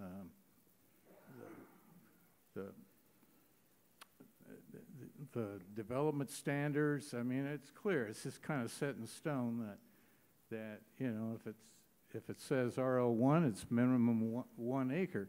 Well, now you guys have quarter acre and half acre lots, and I'd like to know how do you get from the 1 acre down to a quarter acre and half acre? What's the mechanism, the legal process that allows you to do that? That's my question. Thank you. Yeah, so in terms of the lot standards and dimensions, that's actually listed in the development code, not necessarily the general plan. But the provisions of the RL1 and kind of the density requirements are listed in the general plan. The proposal as a specific plan allows for the change of standards or bespoke kind of requirements that would apply, and so that would be part of the policy decision that the decision makers have is, okay, the existing development code says these are the standards, the plan says this is the standards that would be in place instead, and then that's what they would kind of weigh on as whether or not those change of standards are correct or whether or not they need to be modified further or whatever that case may be. So that'd be, it's the specific plan itself gives the authority for that, provided that it meets a lot of the general plan policies and goals that are listed, and so they'll have to make a finding for that as their review. Thanks, man. How much has the city paid already in consulting fees and everything else for this project? I don't remember the exact figure. So the phase 1 was done kind of out of pocket. That was done by the city, and the contract was around $75,000. The phase 2, which was a planned development, was funded through a grant from the state for $250,000, and so that wasn't out of pocket. And then the environmental review is being done out of pocket up front, with the provision that, and this is typical with the adoption of specific plans, is that future developments would repay the city for those costs later on. Yeah, there were several decision points along the way where various city councils decide, okay, yes, we want to continue this process and we're going to allocate the funds. I don't have the exact number. The number that I've heard is somewhere around $750,000. But not all of that is city money. Some of it's grant money, and some of it, there was an MOU with the owner of one of the properties where they put up $100,000 of that. So it has been a significant investment over the last 5 years for sure. Do we go ahead, sir? Thank you. Before I begin, I'd like to give you this article that I found in a magazine called Wine Enthusiast. You can Google that yourself. It's from edition of May 8th, 2023. My concern, I know this is strange to development here, feeds off this gentleman's thought here about putting in the vineyard, say, about a year, see what they do before you get, housing development in there. And the last time I spoke here, I also referenced another article that I found on Google about the number of workers that are going to be required to run 545 acres of vineyards. And it's essentially about 105 or more workers are going to be required to run those wineries. Again, that's, I'd be glad to present that information to you that I presented it before. But they're largely, I think, in my opinion, they're going to be Spanish-speaking migrants, okay? Don't look at this pejoratively, please, but a white worker won't work there. And as a Mexican-American with a bit of education, I'm not going to work there, and neither would my kids. They're going to be migrants or recent migrants, plus they're going to be Spanish-speaking. I'm concerned about their housing. Okay, 105 workers. And quoting from that article in Wine Enthusiast, a community approach is key. Accommodation costs vary, and farmers need to ensure that workers can afford surrounding communities. And that, this is my own, and that doesn't mean 2 or 3 families to a house.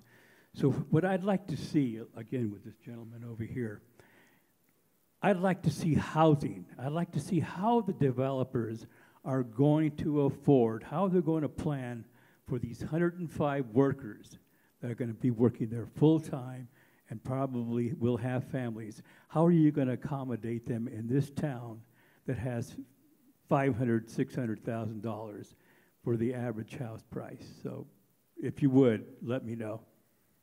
I think to summarize a little bit for him, the question would be, those paying wage jobs, if they can't afford to live in those communities, where else in the city will they have opportunities to live? So, kind of a few different components, I guess. Certainly you'll have the professional workers that run the winemakers and everything like that, and then certainly you'll have the seasonal farm laborers that kind of move through. That's certainly a piece that applies to kind of all ag land and kind of what the different seasons are. I'm not sure, like for like Jacinto Farms that does the orange picking, the packing house there, how that's set up. Certainly we could add some provisions in the plan that address that. Normally as part of the housing element update process, it does include kind of a look at kind of migrant workers and more importantly kind of the temporary residents that would occur to help deal with the picking in that farm and kind of assessing that. Since we don't have any of those in place now, the total number of workers and what exactly their needs aren't as well defined, and that's one of those things that as communities that have a lot more agriculture, then they have a lot more understanding of exactly what their individual needs are and what it reflects in their market. And so I think it's kind of a combination of we can have some provisions in it, but certainly without having that issue in Yucaipa or having much ag land in place, we don't necessarily have, the exact population numbers and knowing what the best strategy would be for that.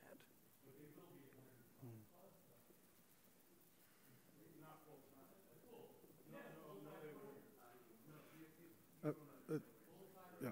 Okay. Let's go on to the next question. Okay, next question.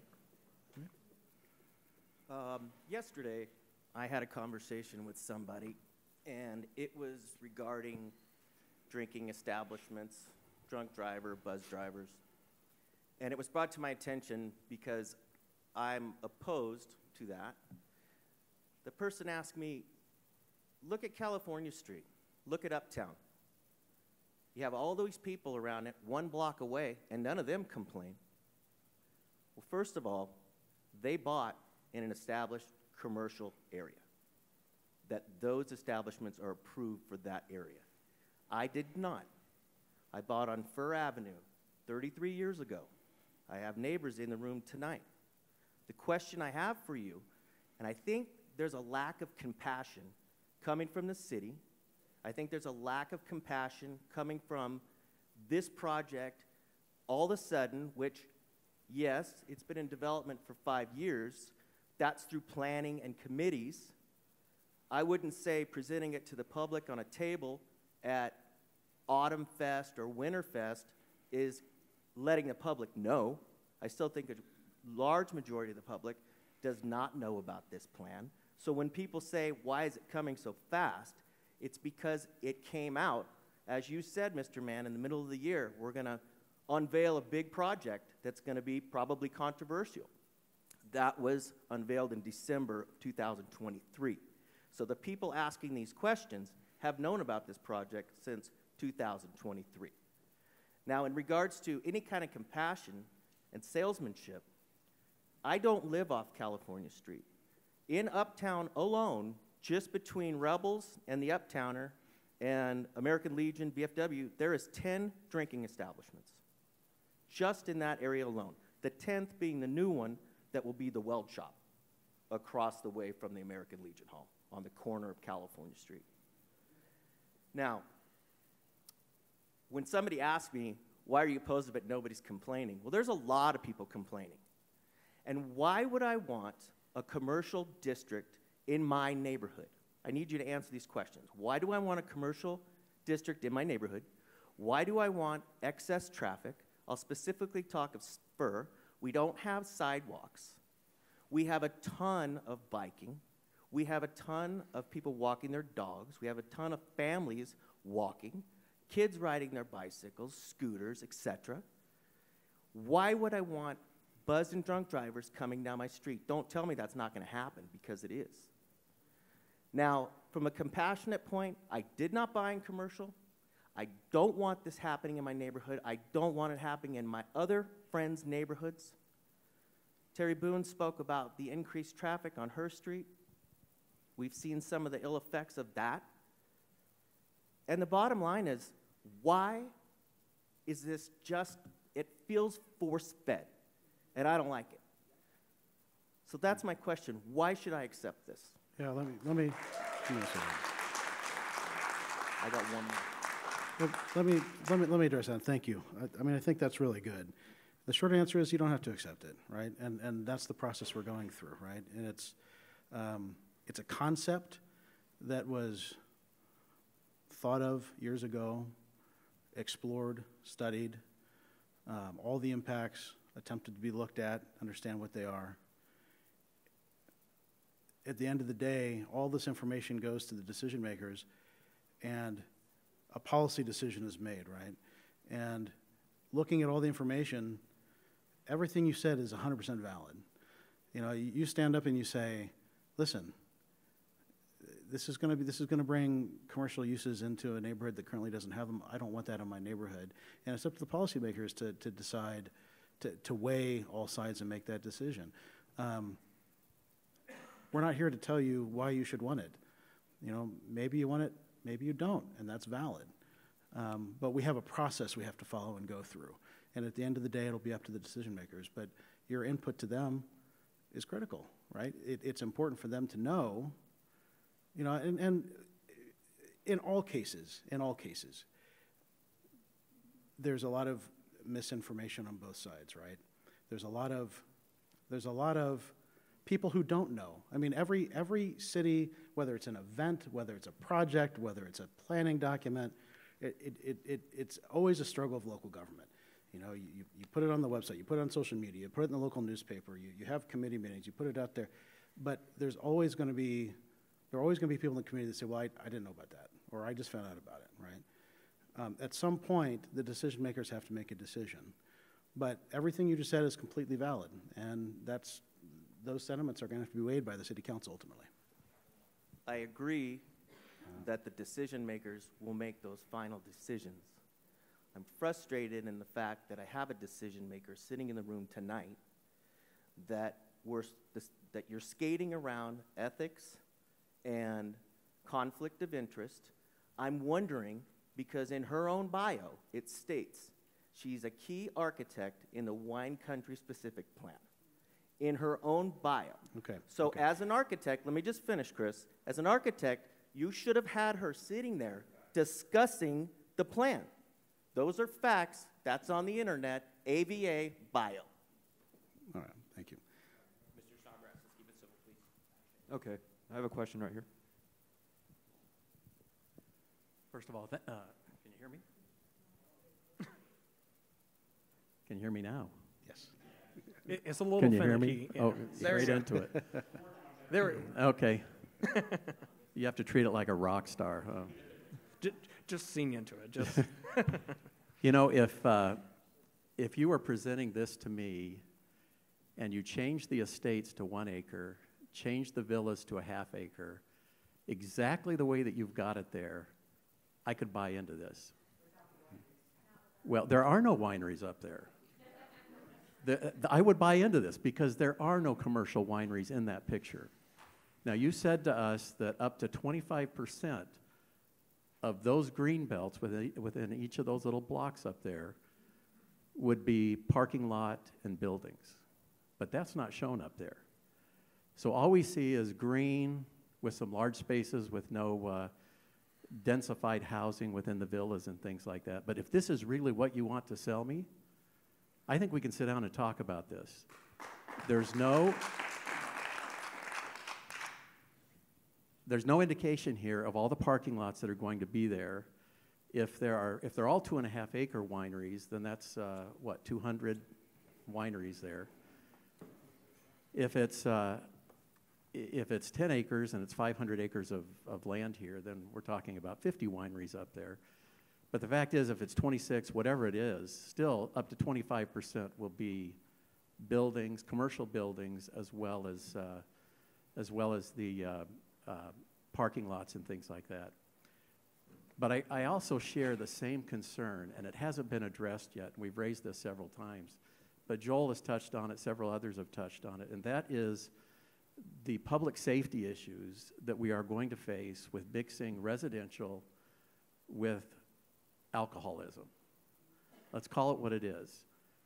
It's well documented, it's well understood, only in this case we've got, as Joel pointed out, it's not just First Street, but it's Carter, Jefferson, it's Fremont, it's Ivy, it's all these streets, it's even Oak Glen, because it's only one lane in each direction with no sidewalks, so you're sharing with a culture of bicyclists, and we have a very strong cycling culture here. Hiking, walking the streets, A lot of strollers in the streets as well up here. The horses that we ride in the streets as well, we share that, but you can't share that with people who are out of town, who are buzzed or drunk, and driving down these, and look at Carter and look at Ivy, and there's a reason why Ivy is called the Ivy Run at the high school. It's a very popular run where our high school students run straight up the road because it's just a long, straight, uphill road. But everybody that drinks is coming downhill. And people right now cannot control their speeds under 40, 50, 60 miles, 70 miles per hour coming down that road, and now they're drunk. So this just doesn't make sense to mix together residential, the current culture of Yucaipa, with commercial wineries. And I think we've asked this before. Why not move all of that over to where, to our alcoholic district over in Uptown on Culture and keep them all there? Because you will need less police force as well to police that. You can have it all in one location and police it there versus trying to police it all over this, over the city. And all the access routes go by the high school, they go by elementary school areas, they go by our community park that's being used on weekends by children, it goes by our soccer fields. It just doesn't make sense. Yeah. All right, question coming in up here. No, thank you for that. So yeah, no, that's certainly something, again, a policy decision. Those things could be decided by the city council. I think, you know, it brings up other questions. You know, does it impact if you take all of the wine tasting out of, you know, where the vineyards are, and you put them in the North Bench or elsewhere, I'm sorry, at the Uptown or elsewhere, does that impact the viability of the wine region? Do people, when they come to a wine region, want to be amongst the vines when they're wine tasting and whatnot? But ultimately, that's a policy decision that would be an option. Okay, up here in the balcony. Yes. I would just like to add a few comments about the door-to-door solicitation. A couple of weeks ago, a young man came to my front door, and he had an armful of flyers, and there was an application form at the bottom to fill in your name, your contact information, so that he could take it back to, I assume, a group that's supporting the project here and everything. And so I engaged him in a little bit of conversation. He initially said that he was here from the city, but then I says, well, is the city paying you to do this? He says, no, I'm not getting paid by the city. So he was just a young man that was being paid by the hour probably to go door to door. But the document, the flyer doesn't have any identification of any kind of committee or a PAC or anything. So I think it's just an example of there is an organized effort that wants people to support this, but yet there's no names attached to it, there's no committee members, and for me, it's disheartening that we continue to have divisiveness in the community after the last year of having divisiveness, and I really hope that whatever happens with this project, one way or the other, however it ends up, that it doesn't continue to divide the community as we've seen in the last year. Okay. So. Thank you, Mr. Saracen. I appreciate that. And again, I've been hearing now multiple times that someone's going around claiming they're from the city. I'd like to find out who that is, because certainly no one from the city has been doing that. Yeah, I have two comments. One is, Chris, you went to great lengths to distinguish between the legislative consideration and the judicial consideration, and I mean, that's all in the weeds. And then you went ahead to justify that kind of decision-making is being done in Sacramento by policymakers up there. But I want to go on record and say Yucaipa is not Sacramento. We do not operate. We have in the past, to my knowledge, operated on a level that is ethical and not using ethical standards, not legal standards. And I think when we have people on the Planning Commission who are realtors and who are deeply involved in this viticulture project, I think it's totally wrong. Now, maybe Sacramento does it, but none of us, I shouldn't say none of us, I do not approve of of the standards of Sacramento. So let's not use their standards for Yucaipa. Secondly, I think it would be very good. I've heard umpteen times tonight that the decision makers are the city council. We need to have an open forum where they are sitting right up there, and you can, this is a civil group. The questions are civil, the comments are civil, the responses are civil, and they're deep and probing.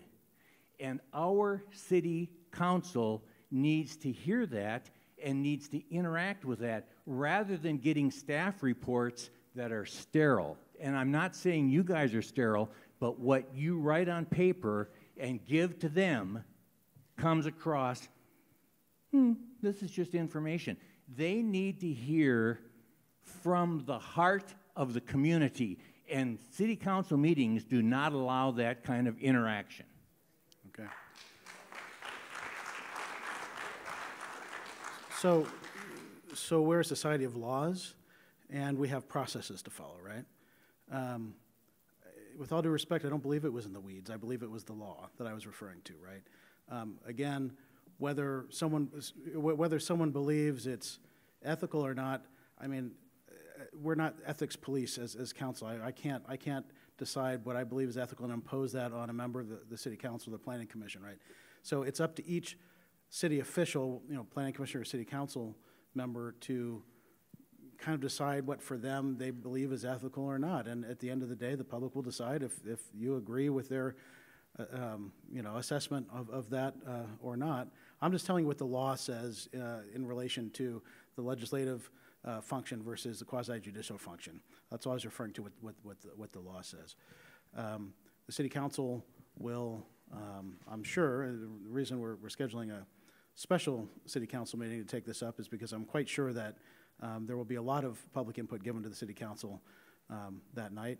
Because of the Brown Act, it would probably not be appropriate for them all to be sitting up here unless it was an agendized council meeting, Brown Act council meeting, and then, this back and forth conversation is probably not appropriate. So, again, we have, well, we're having these community meetings to have this kind of an open discussion that we can't have at a city council level, right? So, I understand the concerns. We've had a number of council members attend one or more of these meetings. Also, I know because I've had conversations, they've given me feedback that they've watched, the video of these meetings. So they are, they are getting the feedback.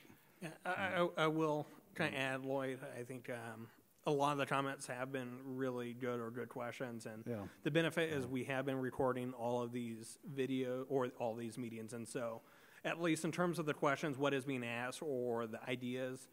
Certainly every decision maker that is part of either a planning commission or city council will have access to that as well as anyone else in the community. And so while probably the Brown Act doesn't allow for that back and forth, certainly the comments that have been presented are available in terms of there. Yeah.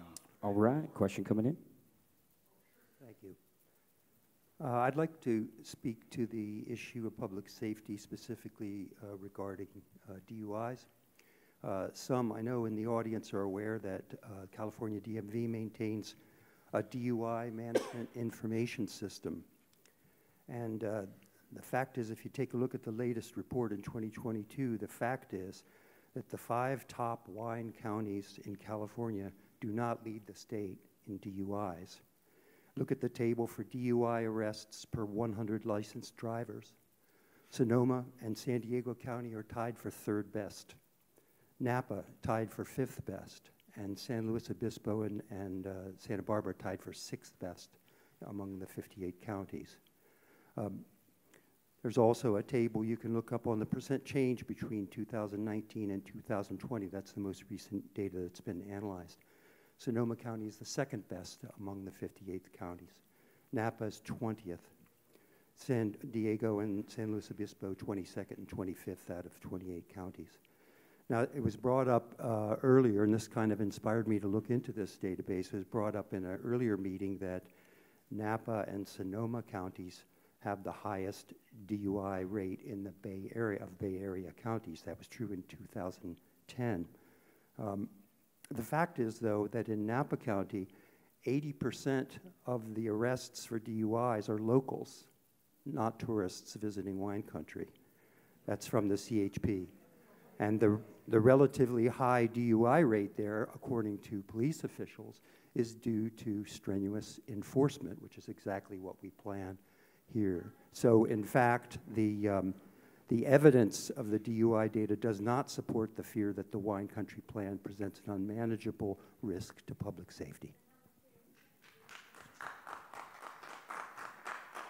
Corey? I have a question down here.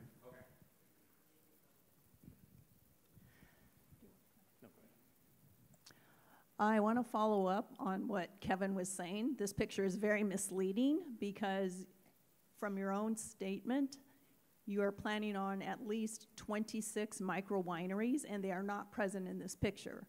So this looks lovely, but this is not reality. So my concern is when you mix commercial with residential, wedding venues, you're saying you're going to have the doors closed and open to the opposite side from where residents aren't. Look at this picture. Where can the door open? You're surrounded by residential areas. So there is going to be a conflict and a very unpeaceful area here. It may look nice with some vineyards, but add all the wineries in there, add the music, and you're going to have a lot of complaining neighbors, a lot of conflicts going on between the wineries and the neighbors and the noise. What about our first responders who sleep during the day? You're having weddings. So every winery is going to be required to keep the music venues and weddings inside. Nothing is going to be allowed outside. You are also then causing the wineries not to be profitable. So you're going to limit the venues and the occasions that they can have. A wedding celebration is a very joyous occasion, but not when you've got neighbors who are going to be yelling and complaining about the noise and other neighbors, so you're going to try to keep it all indoors. Who's going to police these wineries to keep all the music inside? Is there going to be a classical guitarist out on the grounds playing, and then people are going to complain? Our esteemed police officers have a lot more to do than to police this area about noise issues. And I agree that we want open space. I don't see any here. The open space is right along Wilson Creek in the wash. Who's going to have their kids go down in the wash and play down there? There's no parks here. I see no parks. And so this picture needs to be revised and show all the wineries, the proposed wineries on here. Thank you. Thank you. Ben? Yeah. So I guess a few clarifying elements. So the 26 wineries are not all micro wineries. It isn't 26 micro wineries plus other wineries. The assessment was 26 total. In terms of event venues, it was scaled based on the micro wineries themselves would not be allowed to have weddings at all. They would not be permitted to have that because of the size. And then the larger ones would have provisions for it. The draft plan right now does require a conditional use permit, so it isn't even automatically granted for approval, so it is subject to a separate provision. In terms of noise impacts, certainly, it is subject to code enforcement. Our code enforcement officers actually do work sometimes at nights and do noise assessments for either, let's say, construction or something like that. I've had our code officers at 4 a.m. checking out a construction site or like a commercial yard that was generating noise and validating that with a noise monitor. So they do actually do that policing service outside of typical business hours. And then certainly, the CUP process is meant to address some of the mitigation measures, look into that. Certainly if it doesn't work, it wouldn't be approved. And so those provisions are there.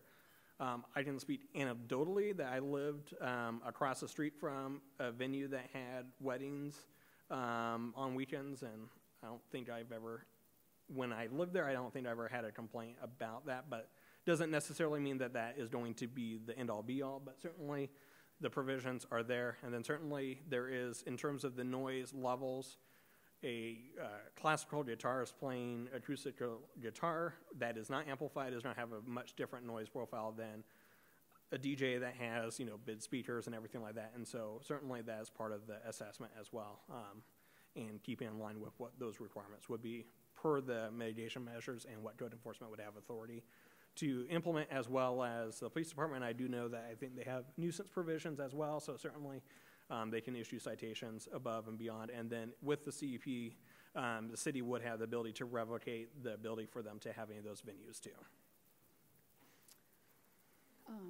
I'm one of those, can you hear me? Okay. I'm one of those people that was not aware that this was happening. I've been living in Yucaipa North Bench for over 30 years now. And one of my neighbors wrote, I can't pronounce his last name, Maghab. He's chief of police. He's fire chief of Colton.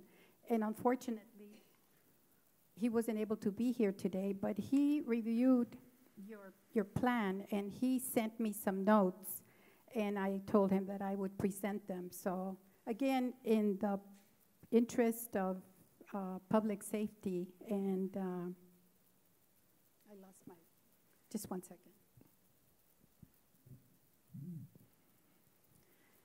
These are his comments. He says on figure 3-10 on page 3-27, existing and proposed circulation network shown proposed right-of-way extending on Norton Avenue between Carter and Ivy, and then also Holly Avenue between Jefferson and Norton.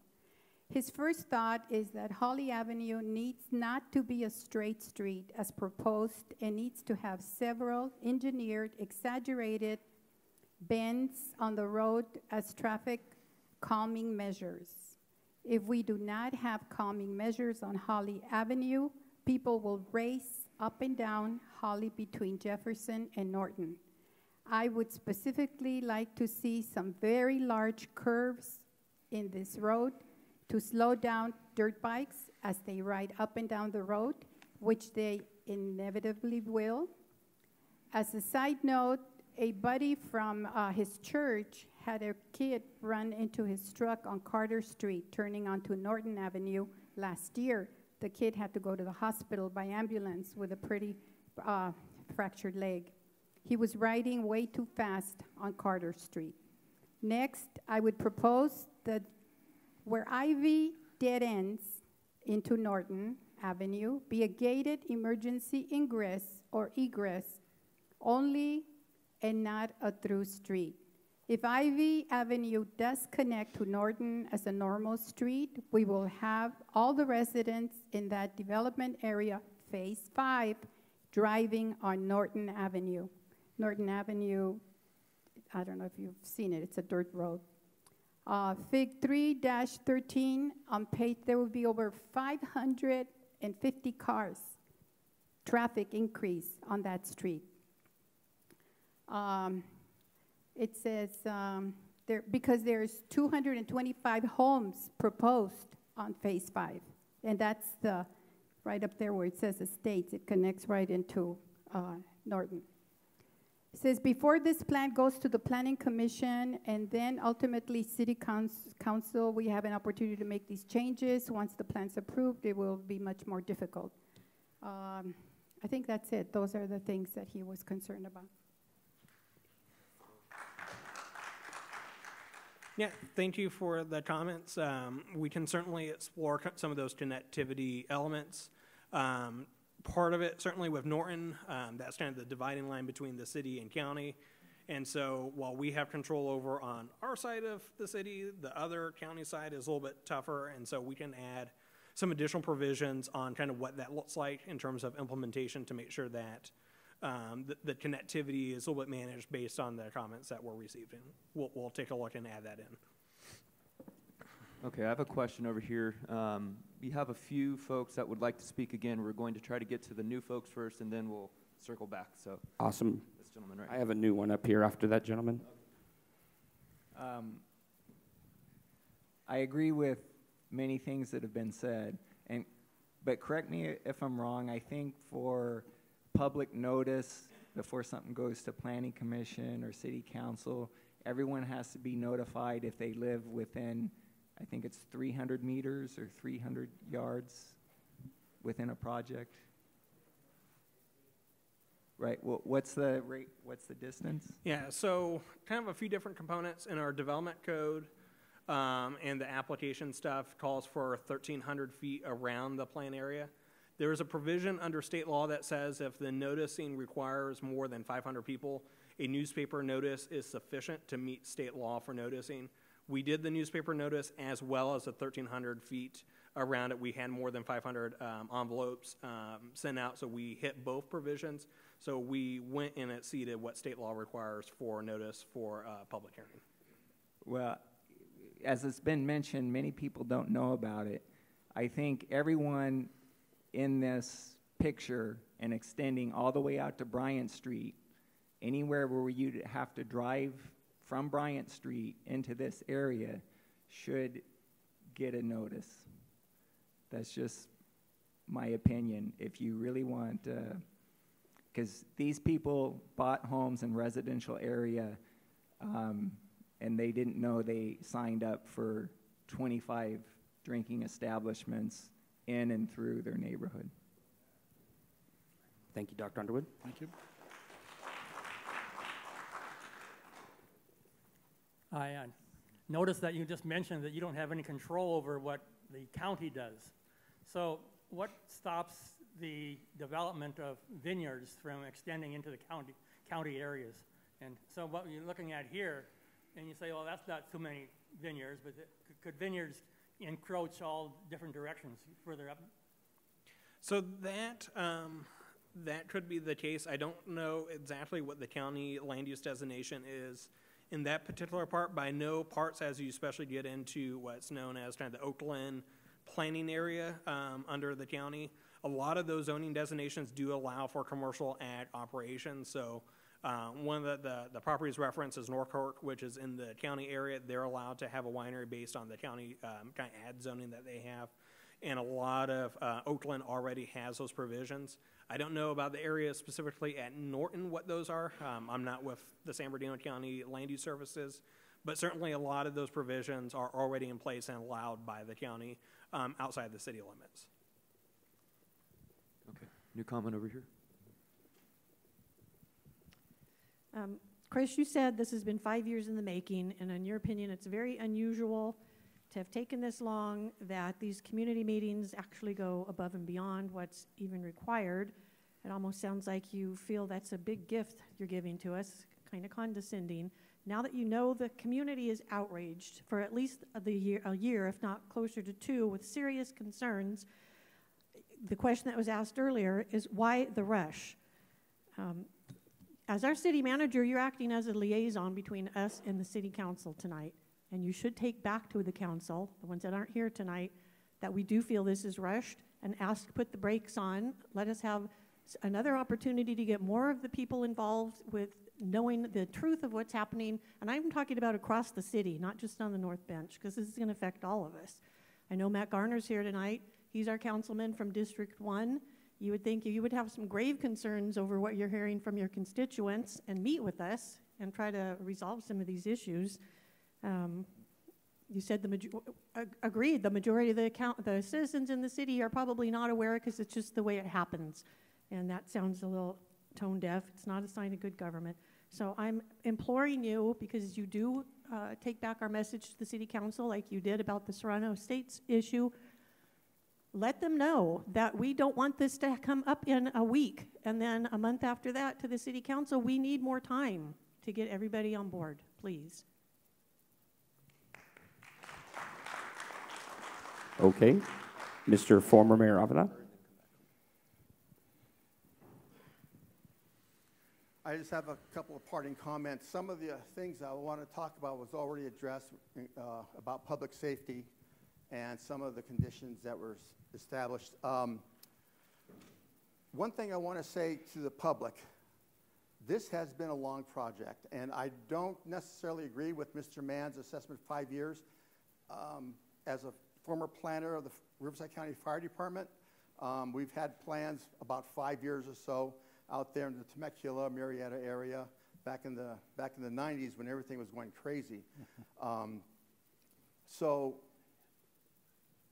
let this be a lesson to us to stay on top of what's going on in Yucaipa. Whether you like the project or not is not the issue here. The issue is that as citizens, we need to be aware of what's happening in our community, and we need to take action sooner than later. This is 11th hour interest, which is unfortunate because it has been going on for years and years, and I know it's been published in the paper and in social media. We just weren't paying attention until too late. So I accept some of the responsibility from that end during my tenure as a council member. For Mr. Mann, I was a little disappointed in your response to the observations of perceived unethical behavior by a individual, a planning commissioner or elected official. True that they have the responsibility to make the decision for themselves, but I think it's incumbent upon the city manager to let the elected officials and appointees, including planning commissioners, to be aware of how the citizens are responding to what may be perceived unethical behavior. Let that person acknowledge that you've said that, and let that person make a decision as to whether to continue or to back off that course of action. And with that, folks, thank you very much. Yeah. Let me respond to that. So thank you, sir, and I appreciate you being here, former Mayor Avila. I did not mean to suggest that those discussions were not had. In fact, both in relation to the Planning Commission and the City Council, individuals have sought legal advice and have received written legal opinions on these matters. So I don't want the impression to be that as staff we're just hands off and that, elected and appointed officials are on their own. That's not the case. Conversation have been had, and legal counsel has been provided to look at the issues and provide written legal advice. Yes. Thank you for taking my question.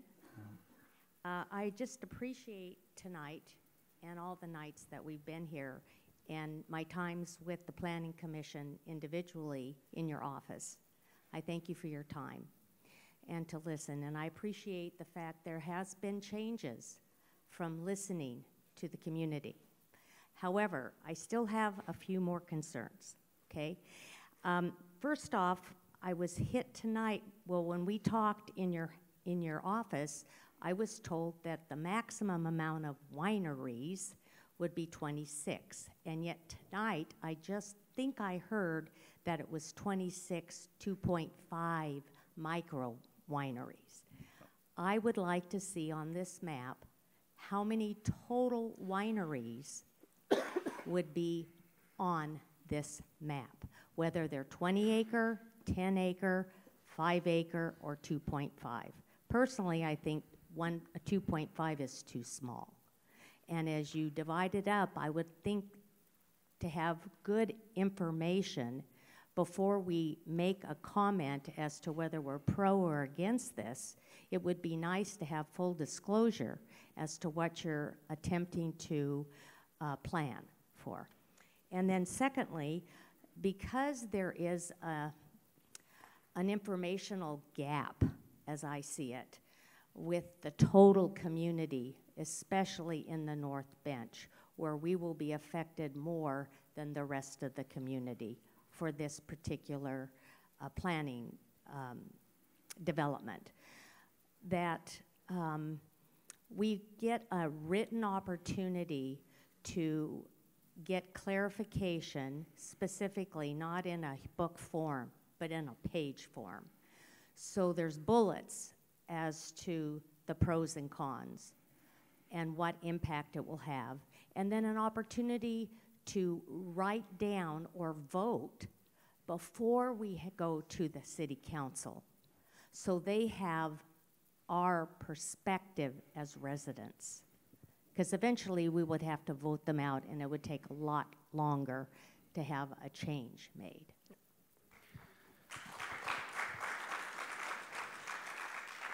Yeah, so want to address the different provisions. So the wine country specific plan does not propose 26 micro wineries and other wineries. The assessment was for 26 total, and it had a breakdown of what the different categories are, and that's what the environmental analysis had. So that's where the cap is. The City Council Plan Commission can modify that number downward, as part of that, and so that's part of a discussion that they can have. The framework we're kind of set up where we don't know exactly where the market is. It's a very dynamic in terms of what those needs are.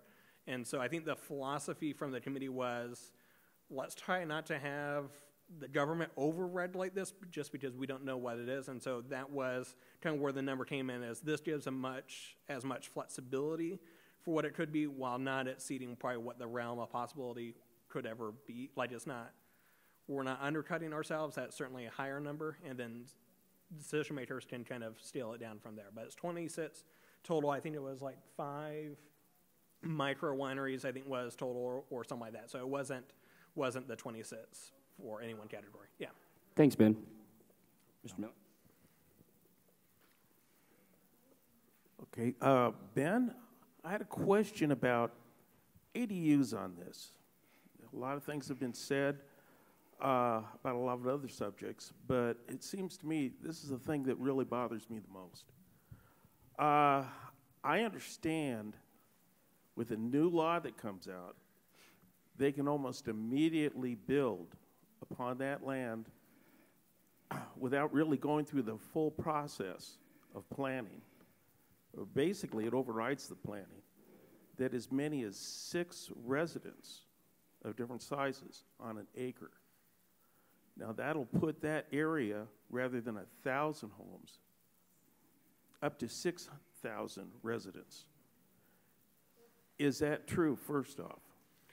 So it's a factor of a few different elements. So one, there is state law that provides provisions for an ADU to be created on a lot. There's a separate provision, which is SB 9, which allows that kind of development, but also what's called a urban lot split. And so if you have a lot where you have kind of 2 equal size pieces with one house, is you can have another house and subdivide that and do the ADUs as part of that as well. And as part of those standards gives the flexibility for that under state law. With the proposed lot sizes that were included in the wine country specific plan, the intention was that based on the lot depth and kind of the area, is that it wouldn't be enough space to create that separate lot in the back of it, whereas other lots would be suitable. What the taker rate is and how it implements over time, SB 9 itself is only about 2 years old, and so it's still relatively fresh. I've seen in other places where developers are getting a little crafty with kind of larger lots and kind of selling it off and then redeveloping it and some weird things, but I don't know exactly where the winds will shift with that. But certainly with the proposed lot dimensions, the wine country specific plan was, in looking when SB 9 was coming through, part of the discussion was, okay, let's make sure that we kind of hedge our bets against that. And so that's where the plan committee and the subcommittee kind of looked at the lot dimensions and kind of went for a little bit more wider lots, a little bit more shallow. That way the second lot itself isn't necessarily feasible on the plan area. Okay, but on those 1 acre lots, okay, that can happen as many as 6 residents, from what I understand, which would dramatically increase what's going on there right now. And when you're talking about traffic and everything else, it just seems insane. Not only that, from what I understand, another portion of the ADU law is that they won't have to pay the full fees that you would if you were building just a residence, that there are tax breaks to it. Where does that money come from that we're going to lose? Yeah, so the ADUs themselves, if it's less than 750 square feet, is exempt from development impact fees. And so the idea, a single-family residence could build a single-family house that's subject to diffs. They could build a junior ADU and then an ADU. And then with SB 9, if they had essentially kind of a 50-50 roughly split in the back, then they could replicate the same thing on there. And so, yeah, you would have 2 houses that would be subject to diffs, and then theoretically 4 houses that would be exempt from paying development impact fees for infrastructure.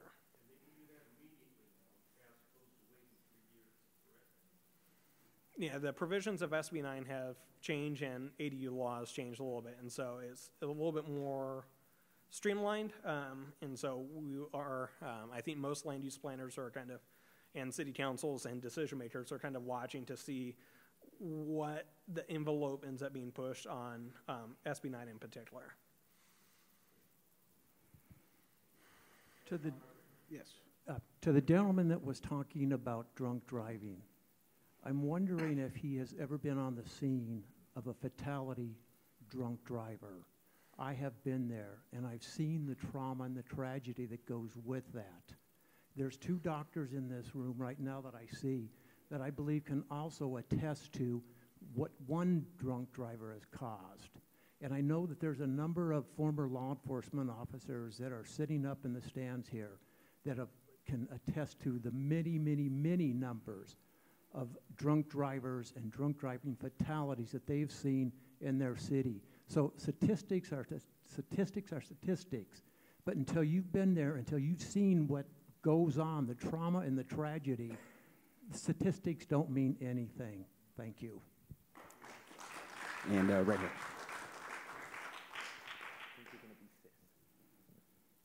I had a question, Ben, on the RL1 zoning. We've lost the definition.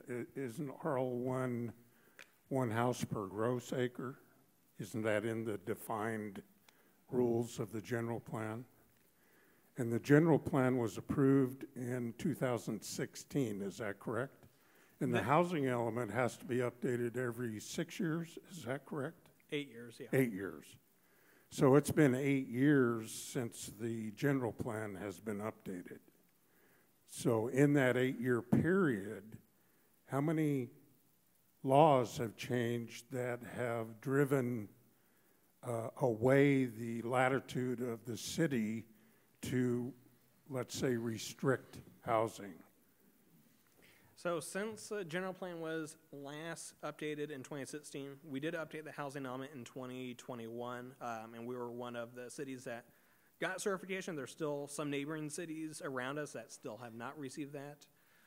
But probably in terms of laws related to housing since 2016, I think it's in the 3 digits. It's at least 100, but I think it's at more than 200 that have touched upon housing in some way. So certainly the legal landscape for what state law is in regards to housing has changed tremendously, and it's I think I could pay a full-time planner to try to keep up with it, given just how much changes keep happening, but we do our best to stay abreast of it and make sure that we are in compliance, but also making sure that we have provisions that hedge against those. And so even talking about the SB 9, the provisions is the 60-40 split is kind of the base under state law. Ours is much tighter, closer to 50-50.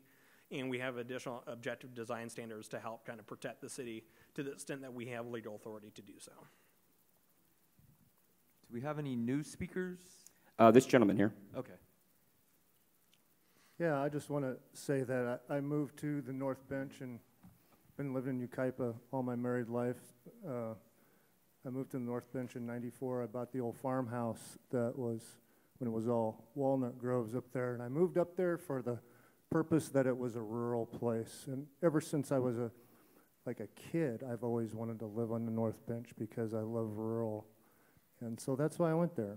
And so tonight, this is the second meeting I've attended, and I'm just watching. I'm hearing a lot of comments, and I sense just a lot of mistrust and a lot of, and it bothers me, even with like the city having to notify people of what's going on here, and there's a 1,300-foot limit Well, is there a law against going further?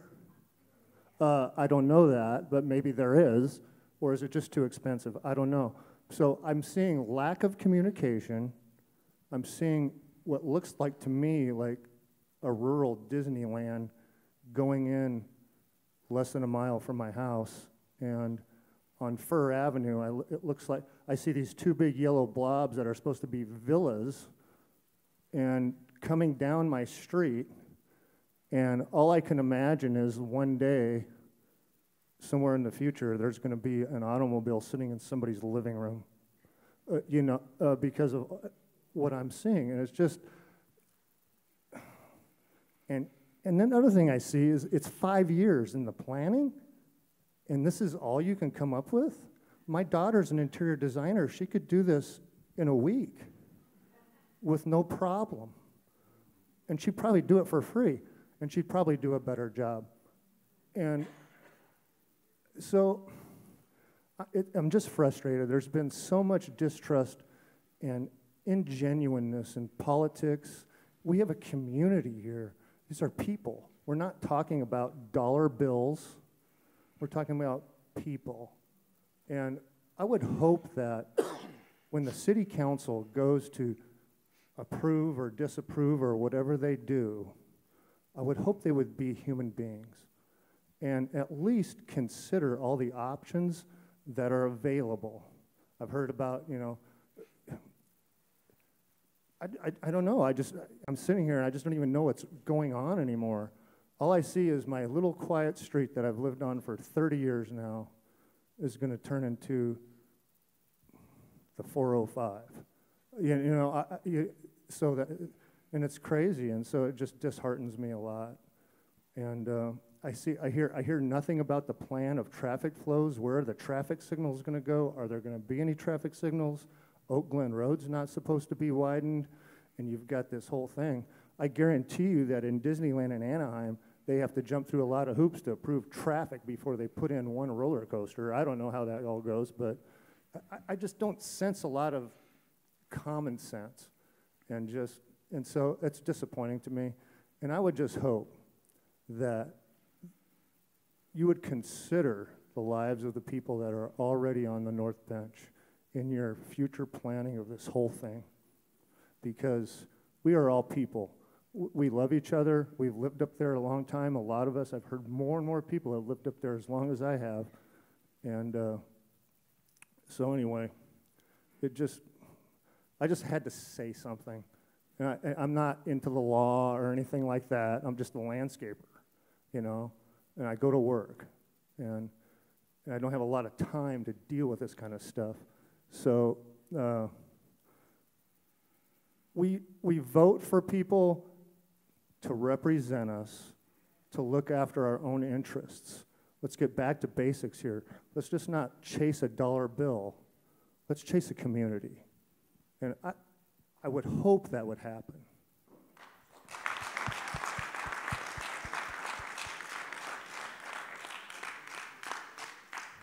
Thank you. When this wine country was first presented, I was all for it.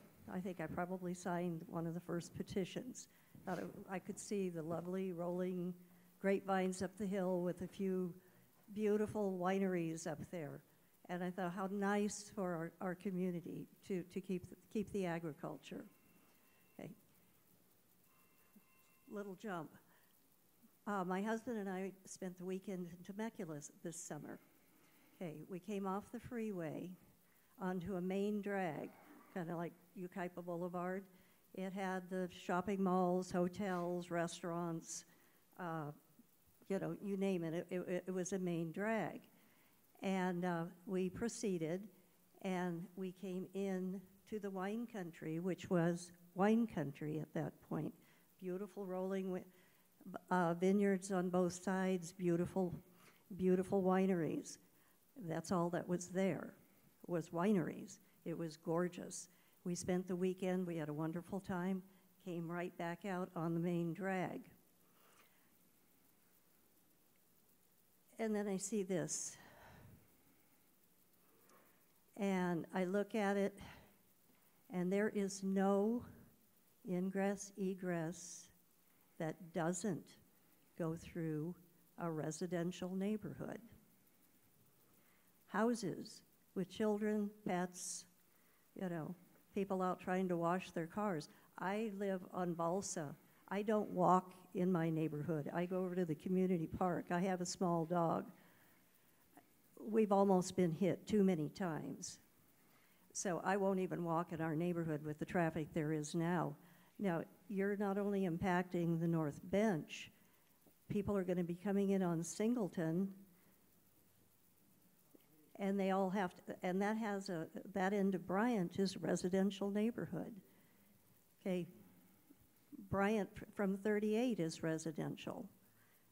Oak Glen is, it's not heavy residential, but you do have the parks, and you do have, there is no way to get in and out of here. And then you're going to open up streets like Fur and Carter and Ivy, which are, those are people's homes in there. Those are residential neighborhoods. You know, this is a bad plan. It's just a bad plan. It breaks my heart. All right, question coming in here. This area is going to get developed, and if it's all developed as 1 acre, it'd be interesting to see what it looked like compared to this. About the ingress and egress, it'd be a lot of people, and then you'd put an ADU on each one of them, and that'd be a lot more people. So, you know, it'd be nice to see this diagram with all that broken up into 1 acre parcels. I don't think it'd be very nice. Thank you, sir. So I have a problem with the fact that the suggestion is made that only the North Bench people or group should be able to have a heavier say in this project. This project affects all of Yucaipa. It impacts every citizen here. I think every citizen should have an equal say. We have, I think, last time I checked, like 50,000 plus people here living here, and we should all have an equal say, not just the residents of North Bench, because it impacts everybody. It impacts the schools altogether. It impacts the stores altogether. It impacts traffic altogether, the parks altogether. It impacts all of us, so everyone should have an equal say. Thank you. Dr. Wong? So Mr. Mann figured that if he delays me for 2 hours, that I would be so senile that there would be no follow-up. Instead, he gave me enough time that I have a lot of things to discuss. First, let's talk about notification. So I hope we improve on our next set of notifications for whatever, because this first set, there were 2 small paragraphs in the Newsmirror, and then there was one big one. Hooray, except I got it today. Now, if I didn't already plan to come here, getting it today was not enough time to let me know how to plan and let me know how things are. Number 2, I want Ben and his staff to know, I didn't say city planners. I said city. That implies our economic development person and Mr. Mann, the city manager, that everybody should be concerned about presenting all sides. Now, just as an example, further example, I already spoken to Ben, but Ben, I think in the presentation to both the our commission as well as to the city council, there should be, these are the great things, these are the things not so great, okay? Another example is the finance report. The finance report is so glowing. We're going to make millions of dollars. I'm sure that the actual written report will have a listing of the pros and then of the cost to us. He made no mention of the cost of first responders, infrastructure building, any of that stuff. I realize that some of it is already in the plans. Some of it would be regardless of the wine country, but it should all be there. Even in the environmental review, it's, you know, it's taken care of. It's great. But again, I think the city council and commission should hear, these are some of the problems, these are how we mitigated it, because I think that's important for them to understand, to make a decision. As far as having meetings are concerned, there is no reason why the city council cannot have a meeting that's an actual meeting with agenda that allows communication between the residents of the city and the city council members.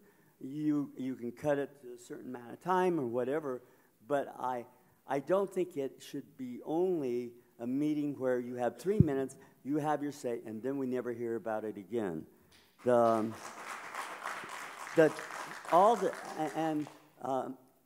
young lady said it really well. This is not something that will just affect the North Bench. All of it, the first responder, the cost, the traffic, and everything, will involve the entire city. And I think the entire city should hear about it and have a say on it. I'm trying to go as fast as I can. Question for Ben, and if this plan gets approved, there are certain housing elements that are included in this plan. Does that mean that if this plan is approved, the housing elements are automatic, and therefore the developers and owners would not have to go through the process of getting these housing elements? And again, you don't have to answer that at this time, and I know you're going to take it away from me. Okay, timelines. There is no timelines in getting all the money and when things are and so on. Timelines are very important. Yeah. Dr. Wong. So I guess in terms of the housing component, so we have in our development code and proposing a specific plan is different review stuff, and so subdivision maps have the review process that go with it, and so the housing units stay the same. Yeah, it maintains in the plan of what the review process is. There is a separate component to housing law. It was updated as part of the Housing Accountability Act that really specifies that if you have, and it ties to objective standards. So if the city has an objective standard that isn't met, then we have the ability to deny the units. But if there's not more of a subjective thing, like, hey, we don't want to see this many units, and the city takes a review of a project that's allowed to build so many units, and the city decision makers approve something less based off something that's subjective, the developer has a right to sue the city, and has one, for each individual unit that has been lost. And I think there was actually a court case that just got published for Berkeley where the Housing Accountability Act and I think the builder's remedy, the city of Berkeley got sued, I think, for like $2 million or something like that. But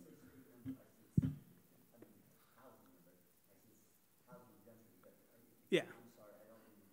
Oh, no worries. And so that's kind of the provision, but yeah, the land use kind of thing is the decision makers, whatever is specified in the code, is they're allowed to do this. This is the process to review the project. And if it meets the stuff, then it gets approved. If it doesn't meet it, then it's able to be denied or some other provision.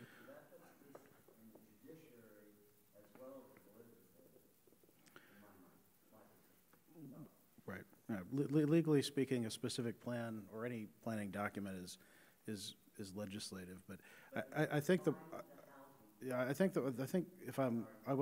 I understand the question, and Dr. Wong, let me know if I'm off here. But Ben, I think maybe what Dr. Wong was getting at is kind of the point of one of the points of a specific plan is, you know, you lay out this vision for the area, right? And so if a specific plan is adopted, then you know, a project applicant who is proposing something that is within what that specific plan allows, they essentially have their entitlements, right? They don't have to then, there's not a discretionary approval of the city council to, you know, as long as what they're proposing is, you know, in keeping with what the parameters of the specific plan. Now, there may be architectural review, there might be, you know, other things, but and they still have to get permits, but in terms of entitlement, they essentially have their entitlement.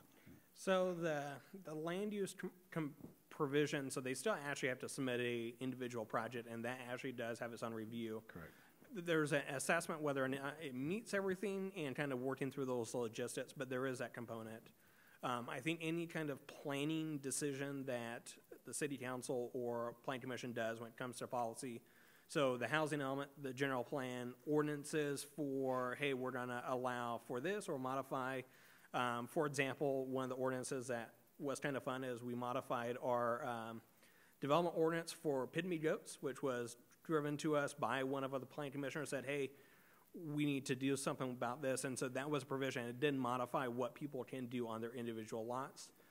That was a fun one because in the presentation I had a picture of a pygmy goat, and they're really, really cute. And so I kind of chuckled, but that was a component to where a policy decision that does impact land use rights was driven, actually recommended by a planning commissioner for that. Thank you very much. We got about 24 more minutes here. Mrs. Wong, shout out. You've been on your best classroom behavior today. 3 stars. Mr. Wong, though, I'll tell you. I'm just kidding. Right up here. All right. I just wanted to break it up, folks. This is fun. All right, go ahead, sir. Okay, I've got a question about the wineries, and I'm wondering if I could comment on the Brown Act while you're putting the slide up, 4.4-12. Okay, it's talking about the permitted uses by types of wineries. We have a government of the people, by the people, for the people. I appreciate you holding down the fort tonight, Ben. But I kind of like what Mr. Rexstad's saying, and your comment, Mr. Mann, was the Brown Act, so I just happen to have that on my phone. I'm impressed. All right, hang on, if I can get it.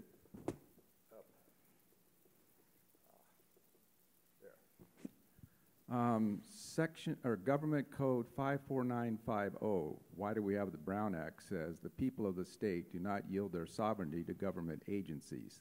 The people, in delegating authority to government agencies, these servants do not have the right to decide what is good or what's not good for them. And I think that was part of the rub on the recall with 3 councilmen. So if this is being recorded, they have that Brown Act there. Regarding the permitted use of the type of wineries, it's my understanding that the developers are allowed to come up with the size of the agricultural parcels. Okay, I could be wrong, but that's why I understand it. The developers decide the size of the agricultural parcels. And so therefore, wineries, if you have a 2.5 micro winery in a 465 acre agricultural land, my calculations, if my math's right, is 186 wineries. If you do the artisan 5 acre wineries in those same acreages, you've got 93 wineries. If you do a boutique winery at 10 acres, which if I was going to support anything about wineries, which I'm not all that excited about for all the reasons that have been mentioned, I would say no less than 10 acres for a winery, and that computes to 46 wineries, not 26. Now, if you're going to cap it at 26, I would applaud that because I was hearing 26 micro wineries. Now we're hearing 26 period, whether it's micro, artisan, or boutique. The other question with the wineries comes the, I call them sleepovers. Could be bed and breakfast, could be bungalows, could be inns, could be campgrounds. Special event venues feed all of that, because if we sleep them over after having tasted or even bottle of wine or whatever, we're admitting that there's going to be an issue with alcohol abuse. So if they sleep over, it says on the special event venues, if it was a artisan, you can have 75 guests. If it's a boutique on 10 acres, you could have 150 guests.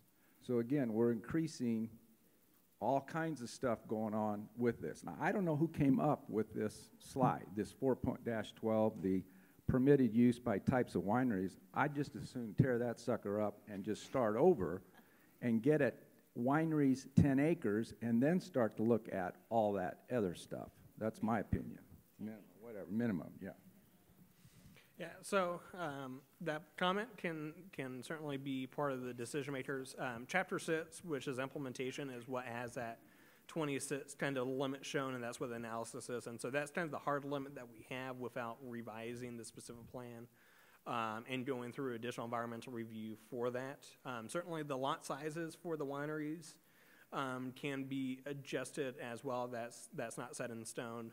As I kind of mentioned, the permitted uses, so when we talked about the event venues, based on the comments we received, is those numbers are being increased anyways, and so the 150 would not be allowed on the 10-acre one. It would be at least 20 acres.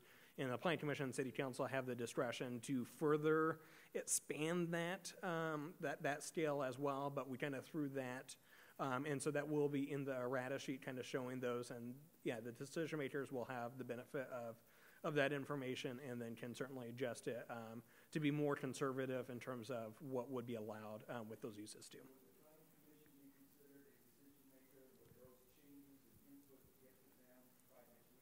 Yeah, so it will be included. The errata sheet already includes that modification kind of shown, and then we can add some additional stuff. That's part of why we had this meeting, is to make sure we had enough time to show all that different stuff. Ultimately, the Planning Commission will add or kind of say in the errata sheet, hey, we like the points 1, 4, 5, and that'll be highlighted for City Council. City Council will be the one that ultimately says, okay, of the errata sheet, we like all this stuff. We like the stuff Planning Commission recommended, or maybe, hey, we don't like what the Planning Commission said here, but we're going to do this. And so there is that flexibility, but all that information will be at least disclosed for those different hearing bodies, and they can kind of decide, okay, what do we want to change? And they can also add changes. So part of the errata is to highlight what we want to change without reformatting the whole document, getting all that kind of on the wall, and then if the plan is approved with those different changes, then we'll go through and make those final corrections into the official document, whatever shape it ends up taking. Yeah, there are a couple of things that I just wanted to address, and one of them is, since Serrano Estates, we keep hearing this 1 gross acre, which is in the city ordinance, it's in the general plan as well. But what we don't hear and never hear from our planning commission or from our planning department is the fact that the RL1 designation has 2 criteria in there. One is the density, which is the 1 gross acre, which when you read what RL1 means, it means that you can actually add 30 feet of that property into a right-of-way, such as a road, up to 30 feet. That counts as part of that gross acre. But the other portion of it that's in the ordinance is it states maximum dwelling unit density, or no, minimum lot size. And the minimum lot size, it specifically says is 1 dwelling unit per acre. And I don't know why our planning department doesn't emphasize that fact, that it's 1 dwelling unit. That's the minimum lot size. And so this gross acre stuff is something that I think has been manufactured over the last couple of years to the exclusion of the discussion of the actual lot size. In addition to that, the scare tactics being used with SB 9 and everything else, yeah, it doesn't float, first of all. It doesn't pass the red face test. We look at our North Bench out there right now. How many people are actually putting more houses on it? It's like less than 1%. If somebody wanted to put a mother-in-law cottage on it, great, who cares? But to think that if there are 1,000 homes there and they're going to put 6,000 homes out there, no one builds up here on the North Bench to put another house in front of their view. It just isn't going to happen. So we need to just disabuse that idea. And then with regard to the safety issue, I agree. I think he left. But the gentleman that was up there who made mention of the DUI arrests, and you can twist statistics however you want, and I agree with him that you can take statistics regarding DUIs because it's based on the aggressiveness of the police department. So if you want to get your DUIs down, you just stop policing, right? And so the real measure is injuries and deaths per capita. And if you take all those statistics from the DMV, and I've run the statistics, so I know, if you run the statistics, recognizing and take Napa Valley, Sonoma, against the other 7 counties in the Bay Area, and you take the 10 years, Napa and Sonoma have 60% to over 100% injuries and deaths per capita over what the other counties do. Now, that's not a good measure because the other counties also have wineries. And so they have up to 500 wineries versus Napa that has 4,400 wineries, I think. So the number is actually greater. And because we're in a very dense populated area, for Yucaipa, the percent increase in drunk driving accidents, injuries, and deaths will be significantly higher, And you can't argue with those kinds of statistics. So it's not just about DUIs. The basis really ought to be injuries and deaths, because nobody can argue with that, as our police officers have shared with us right here. So those three issues, the ADUs, the 1 gross acre, and the safety issues, which just have not been discussed and been buried under the rug, it seems to me, these really have got to be addressed, because we're talking about a complete cultural change to the entire city of Yucaipa. And what we all came up here for is going to be gone forever.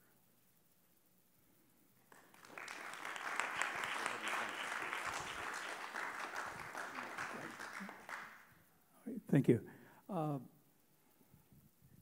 ride my bike along Bryant, Carter, Fur, Fremont, Oakland Road.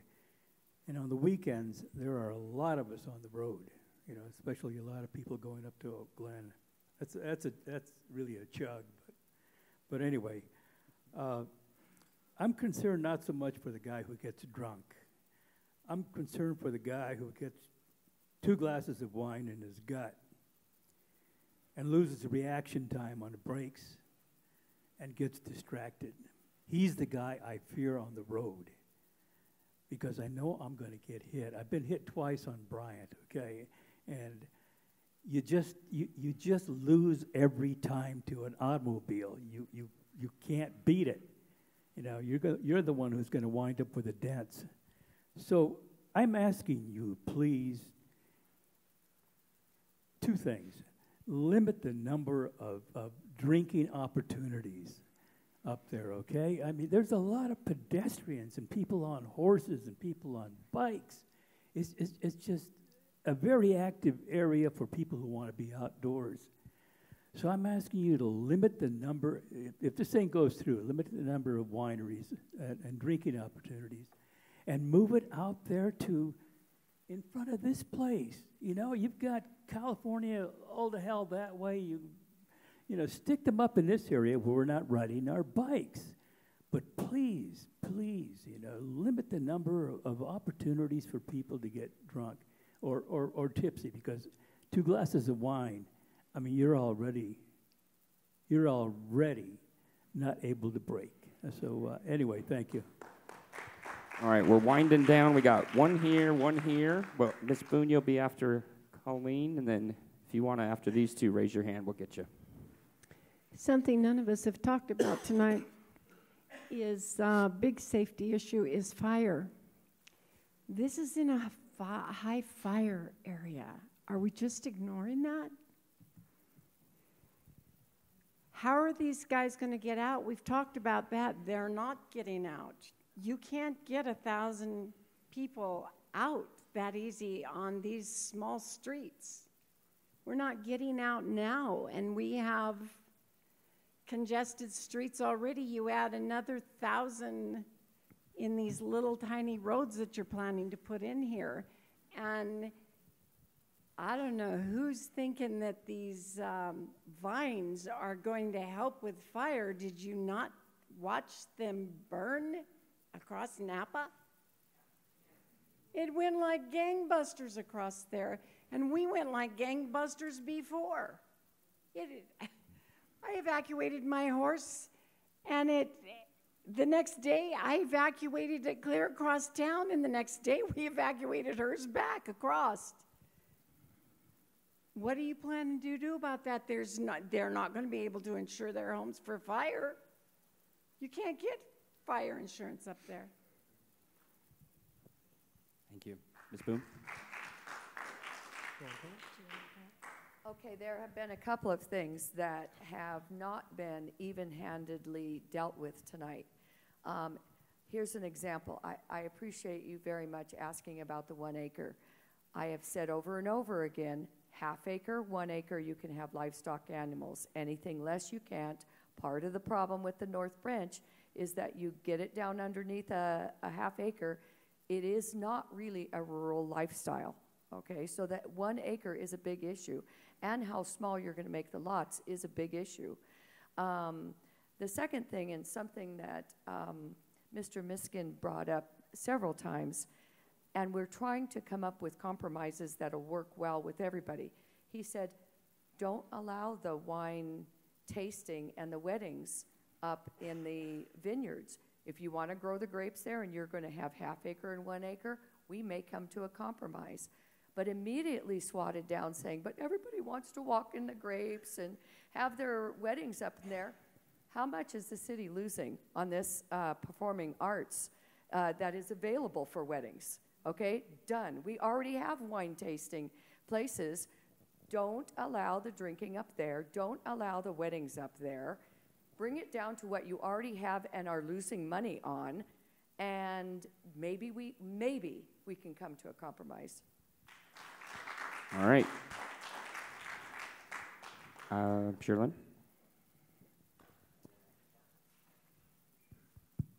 Thank you for allowing the extra time, because we feel like we're being heard, and finally someone is really listening.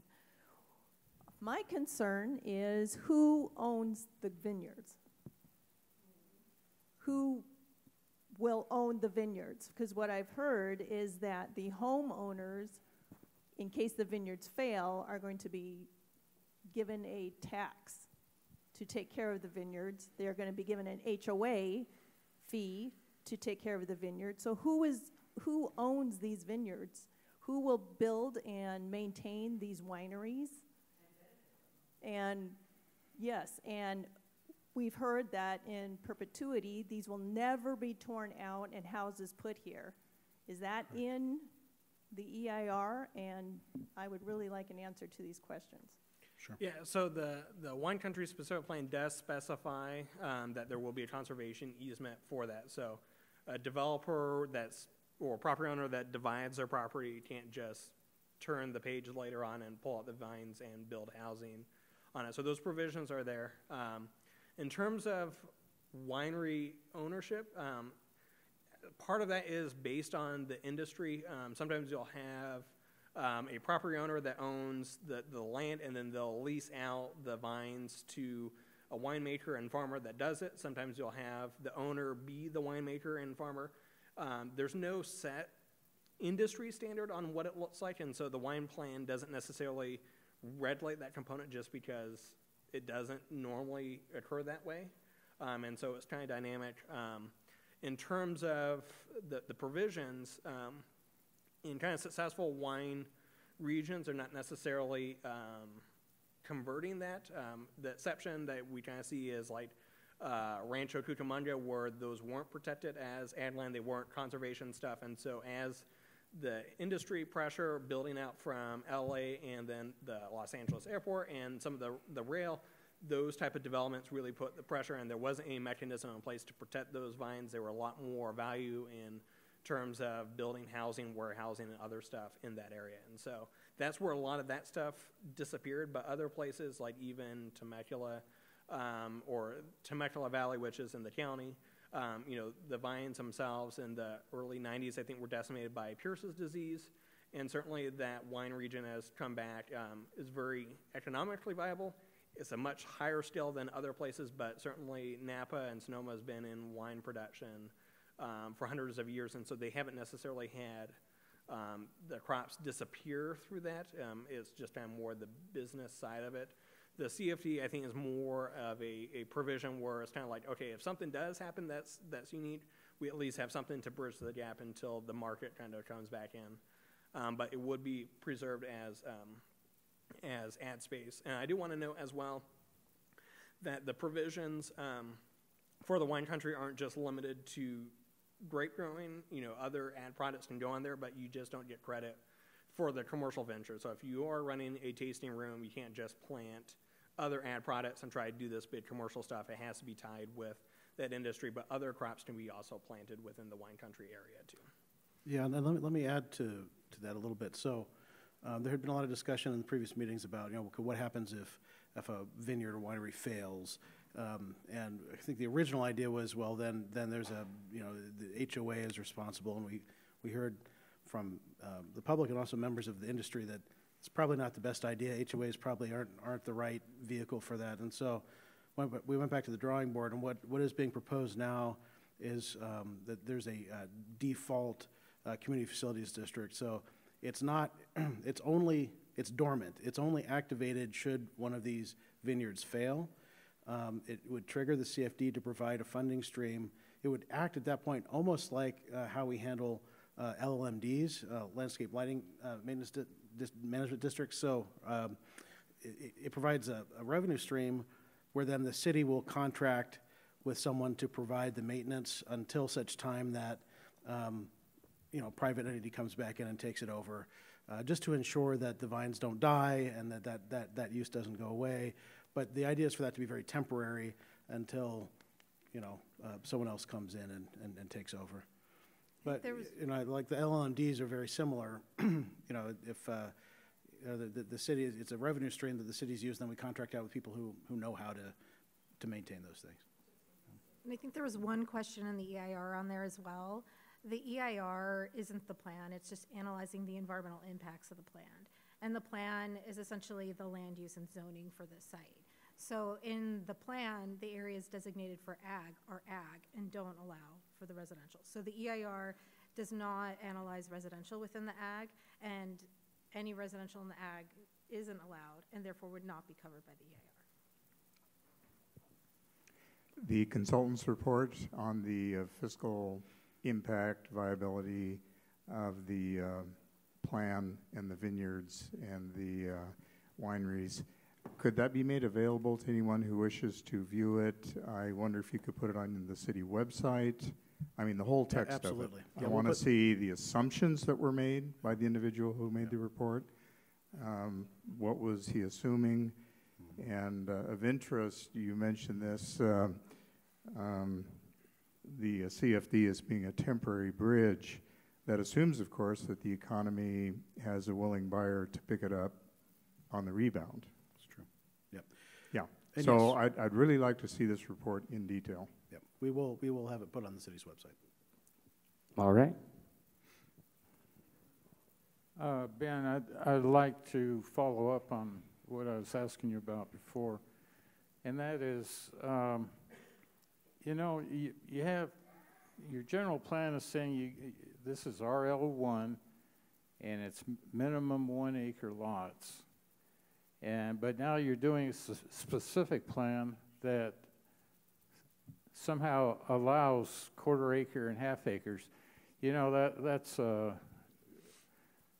you do that, you approve it, and now you got an inconsistency between this project and all the rest of the general plan that says, in many places, it says that it has to be minimum 1 acre, yet you just approved minimum quarter acre, half acre. So how do you reconcile that? How can you do that and not be breaking the law? Because the government code says that you have to be consistent. Your project has to be consistent with the general plan. And even if you say, well, we're doing a specific plan so we can make changes, well, okay, but you still have to maintain internal consistency with the rest of the general plan. And so in one place you're saying we can have tiny lot sizes, even though elsewhere in the general plan it says it has to be minimum 1 acre. That's an internal inconsistency and it's illegal. So how are you doing this? How does this work? Yeah, so the general plan, as you identified, does call out the RL1 kind of land use pattern, and then the lot standards are listed in the development code. And so that is, right now, the platform for which development projects are reviewed is under the development code. A specific plan is a tool allowed by state law to implement policies and programs, and allows some additional flexibility. So in terms of how the city's zoning and land use map is we have the general plan land use map, which is RL1, which follows the development code as it specifies, but then there's also a separate component, which is the land use modification plan, and so that is a separate figure, CDL3 of the general plan that specifies kind of the different areas in the city that are subject to different stuff. So an example that we have in the city's code that is unique is our mobile home park overlay. A lot of the mobile home parks do not follow what is the land use district under that, but it is in the CDL3, the modification that establishes the mobile home park stuff. Another example is the Uptown Business Corridor District is all set up as general commercial. None of the lot sizes, none of the development standards in Uptown even reflect what is allowed in the CG, but because we have the specific plan under CDL3, it creates the standards that then are applicable to that. And so the specific plan creates the new standards. City Council has the discretion as part of the specific plan approval. As listed in our development code, there are certain findings that they do have to meet. So they can't just say for any land use stuff like, hey, I just want to do this and it's done. There are different provisions for it. And so part of it is the assessment of the general plan policies. We have provided a consistency element as part of the specific plan. The decision makers have the deference to weigh those in. And then the general plan itself does also provide the provision that not every action has to meet every single policy of the general plan, but it has to work towards that, and so it gives some flexibility. Again, it's a policy decision. The city council can say we don't want to touch anything, or we want to go somewhere in the middle, and that's all laid out. But the specific plan itself is a legal tool under state law, and it provides us flexibility. And the modification to CDL3 to incorporate the specific plan would be part of the action that city council would need to do, which would establish the official regulations that govern that particular area. Okay.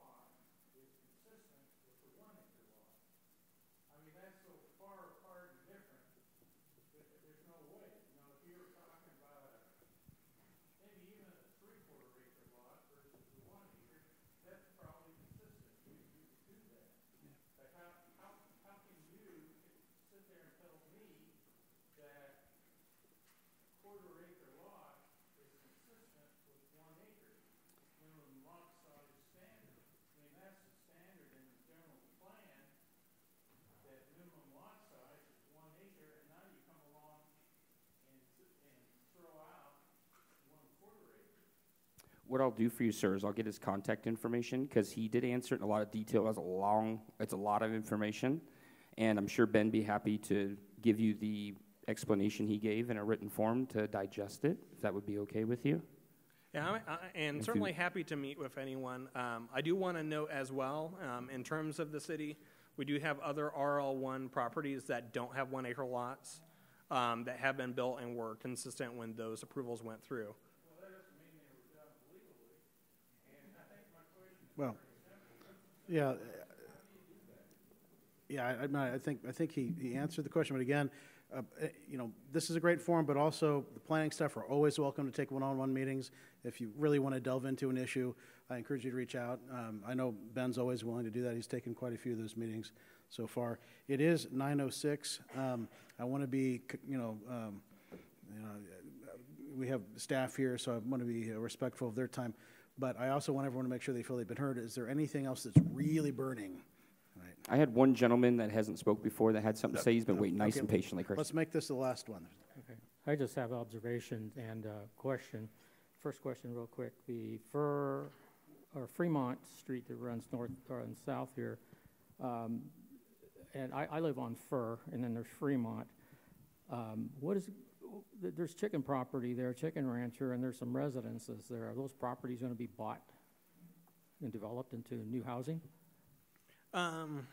So as part of even the existing R1, that's always been available to those property owners.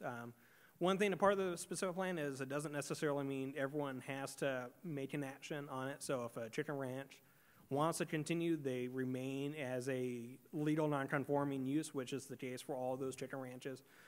They're not obligated to transition at any time, but if they want to, then they're able to do that. Then Same thing with some residences on that, on Carter, on the south side of Carter, and Fremont further north there. So if they don't want to sell, they don't want to sell. Yep. Okay. Next question is, you know, I'm sure you have discretionary fund for this project. But before I get into that part, you know, you notice the audiences here. Most of them are, I don't want to say I'm an old people too. I'm retired, and a lot of the folks here are retired. You know, we're the ones that see these notices come in the mail. We sit down and read them. You know, all the young people, middle age, they're all out working. They're struggling to make a living out there, and they're not hearing a thing about this because they're busy making a living out there. They don't have time to come to these meetings. They have kids in the evening, you know, with homework and all that. So, you know, you'll see a lot of meetings where you're lacking a lot of the younger folks that are here, middle-aged people, but you're always going to see the same folks here, and I notice that in a lot of these meetings. So because of that, you know, I'm sure you have discretionary fund. You've already spent, I don't know how many hundreds of thousands of dollars on this project. And I used to work for a municipality. And I came from a private sector. I just couldn't believe how a municipality can spend so much money because it just comes to them. I used to work for private sector. We had a P&L, but when I went to work for a municipality, I was appalled as to how money is spent. So, but since you're already spending money on this project, you know, the reason this project has taken so long is because none of us in the North Bench area want this project. We don't want the explosion of houses out there.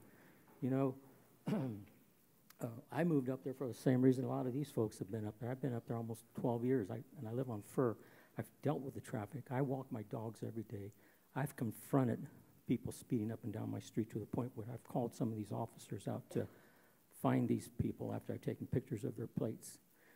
But let me tell you one thing. What you need to put in your plan is you need to find a neutral, some kind of company or somebody that's neutral and have positive and negative bullets on this project, because there's a lot of, I've heard more positive for this project from the people that want to grow grapes and make wine and all this stuff.